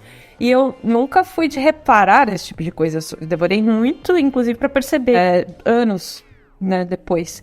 Então, isso foi legal. Em termos de meios de transporte, olha, gente, eu sei que a gente falou mal dos meios de transporte aqui, a gente tem muitos problemas, mas realmente lá é muito pior. Não que a gente tenha que se contentar com o que a gente tem aqui, mas lá é muito, muito, muito pior. O trânsito é pior, os motoristas são piores, o caos é maior em todo canto. Então, o Brasil não é um lugar bom para Aspergers, sim, mas a gente não tá na Índia, isso já devia ser motivo de felicidade. Eu não sei se isso vale pra muita coisa, porque é a Índia. Então, mas imagina, é a Índia, tem muita, muita gente lá. Imagina quantos Aspergers e autistas de diversos níveis do espectro moram lá e a vida deles como deve ser.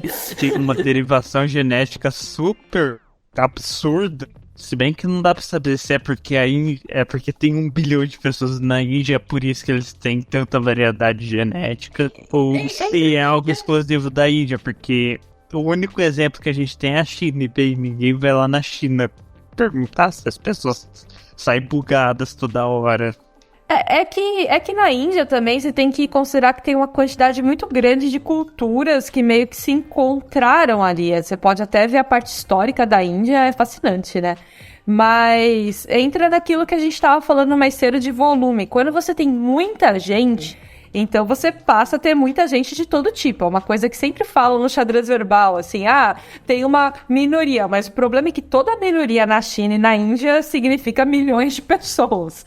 Então, tem uma minoria ali de 10 milhões de pessoas. Tá comentando que no caso da Índia, que ela é bem conhecida por ter muita anomalia genética. Tipo, muita mesmo.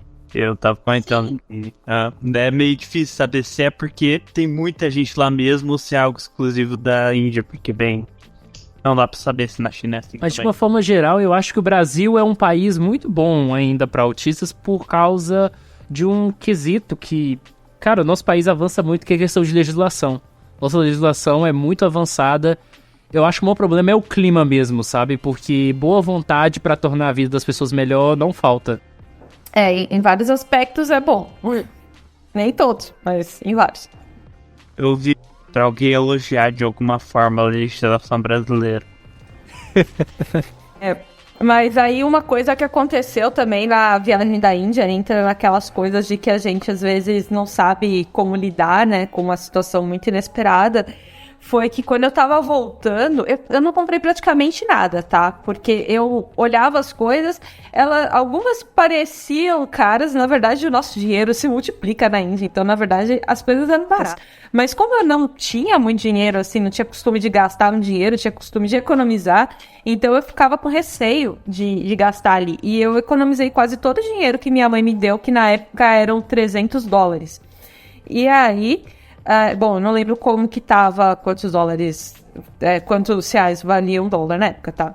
Mas na volta, no aeroporto me falaram que tinha dado excesso de bagagem. Eu tava com os professores lá, só que os professores não ajudaram muito, no caso.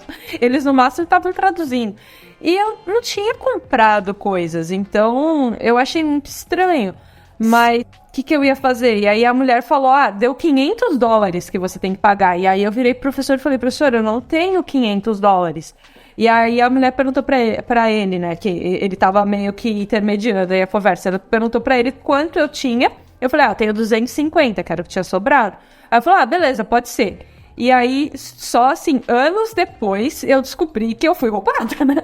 Porque não é assim que funcionam as multas. Tipo, quanto você tem, pode ser, me dá aqui, que eu embolso e pronto, tá tudo certo. Então, assim, apesar de todo o cuidado e carinho que as pessoas da Índia têm, então aí teve isso. Não, o que eu acho mais impressionante é que você foi roubado, seu professor tinha noção disso e ele...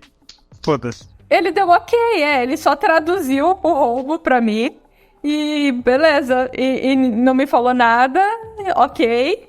E aí depois eu fiquei muito mal. E aí eu tenho um outro colega que, sei lá, eu acho que ele é Asperger, o jeito das coisas que ele me falava ao longo do tempo. E aí ele virou e falou, nossa, mas por que você fez isso, né? Você devia ter jogado todas as suas coisas fora e comprado, porque deve sair mais barato você jogar tudo fora e comprar de novo. Fez muito sentido. Mas eu tava muito triste, aí eu mandei ele calar a boca, porque eu tava quase chorando. Depois eu tive que contar aquilo pra minha mãe, felizmente ela entendeu que... Na época ela não entendeu que eu tinha sido roubada também, tá? Então não foi só eu. Mas ela percebeu que eu não tinha feito aquilo de sacanagem, não tinha perdido dinheiro aleatoriamente. Eu realmente fiquei bem triste com o que aconteceu. Mas fazer o... Eu só entendi que você tinha sido roubada quando você falou que você tinha sido roubada. Pois é, né? Isso porque nós somos adultos que já viajaram e tudo mais. E não é uma coisa que fica assim tão clara pra gente que é menos experiente. Quer dizer, a gente não é menos experiente. Mas, sei lá, eu às vezes me sinto trouxa com essas coisas. Às vezes a gente é muito inteligente pra algumas coisas e muito trouxa pra outras. Exatamente. Então... então essa aí foi uma situação desse tipo.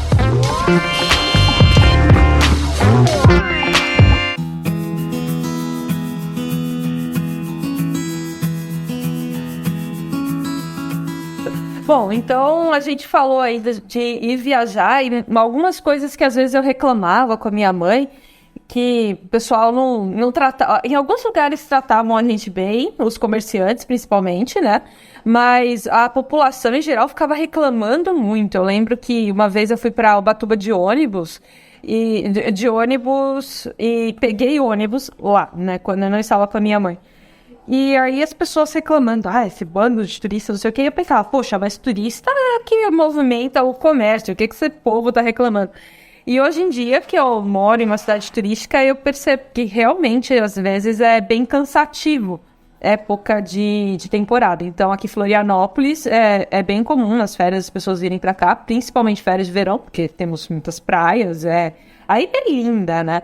Tem muitos lugares bonitos. Só que, por exemplo, é bem comum acabar a água da cidade porque a gente não tem uma vazão que comporte a população crescer tanto, né? O que a gente chama de população flutuante, que é a população que vem para cá só para turismo e depois vai embora. Então, a infraestrutura da cidade não comporta. O trânsito fica uma loucura, um caos em vários lugares. Se a gente quer ir no mercado, se a gente quer ir no shopping, tem muita gente. Então é bem cansativo mesmo para quem mora aqui. Aí a gente tem que parar e pensar por esse lado de que grande parte das coisas da cidade só funcionam, só existem por causa do turismo. Só que no dia a dia é difícil mesmo. Então eu acho interessante hoje em dia ter esse outro lado. Mas em certo aspecto tem uma outra vantagem, que é nas férias, por exemplo, Ano Novo, Natal, que é quando as pessoas estão vindo pra cá comemorando essa época aqui, é a época que eu tô saindo, né? Hoje em dia eu vou visitar minha mãe, então eu já comprei, inclusive, a gente tá gravando em setembro, eu já comprei a minha passagem pro Natal pra ir pra lá. E, obviamente, é mais barato sair da ilha quando tá todo mundo vindo pra cá e o oposto. Claro que as passagens dessa época ainda são mais caras do que em outras épocas. Mas são vários aspectos que eu não conhecia porque eu morava em São Paulo. Então, pra mim, não fazia muito sentido. Olha, só vou comentar pra vocês que se por um dia, qualquer dia desses, você estiver passando pelo norte do Paraná, você provavelmente vai encontrar uma cidadezinha bem no meio entre Maringá e Londrina, chamada Arapongas. Caso você não saiba, agora você sabe que isso é o nome de um pássaro, e absolutamente toda a rua dessa cidade tem nome de pássaro.